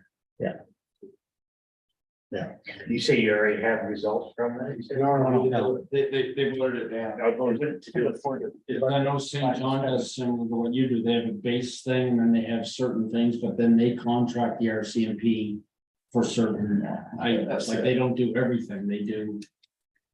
Bulk of it, and then they contract like a bomb squad or whatever, they might do the minimal, and then they subcontract RCMP to come in and I mean, provides a different. my group is already, they're even wanting to look at the city of St. John. There's a police down there. And you're so close too. And that's what I mean, I think that would be. You're closer. He's Well, close. and they've already reached. So they're reaching out to them, and if they have them, come down, that's something we're looking at. So They have them KB do and it. St. John kind of compete. Before there was gaps in the area, but now we're all one area now, so they come down, they'd be doing the whole. See, area. that makes more sense to find an existing and starting a new one, guarantee you financially it would. Oh, yeah.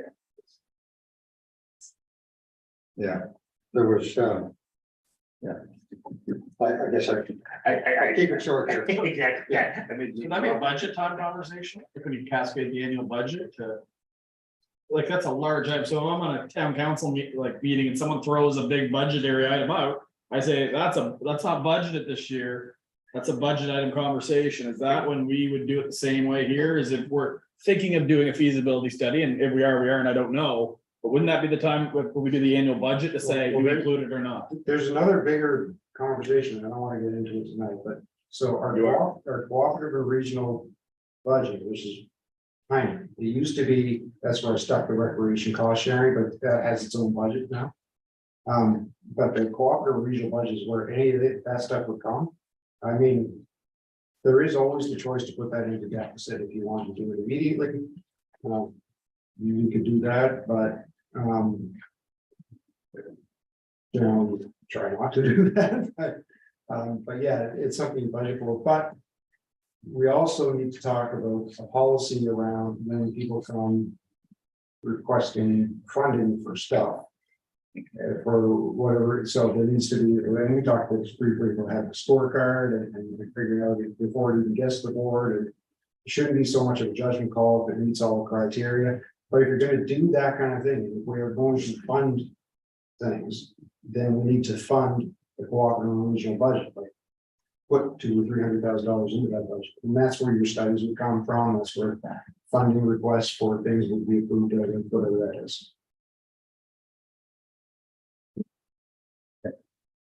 It's something you know. And would that budget be matched through the, No.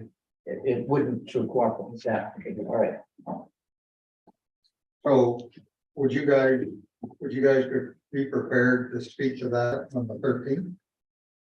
And the working group? And just to bring it up and say, is it something that we want to revisit? Going out and doing a study? Would it give us enough time to look at the Shore study? Which I'm sure Paul's can dig out for. Give us a chance to look through that, see what the costs are looking like. And get some idea of what it would cost, just based on theirs. To see what it might cost us, and then be able to just make a decision as to whether we want to do our own study or not. I think so. Why not? This is definitely a priority. So why don't we plan on having a discussion on that on the 13th? If you're all in favor of doing that? With the police here? No, we'll do it after. We'll do it after they leave. Well, I don't think it doesn't hurt to have a study, to see what it's gonna cost us, what the cost benefit analysis is. I think Flores ended up in studies that they were gonna save, there's a couple $1 million a year for the region, but they had 3 food sources. Yeah. PNGP show it very factors and what you do. Yeah, yeah, I got a lot of thoughts, but I won't share them with you. Okay, any last comments around the table?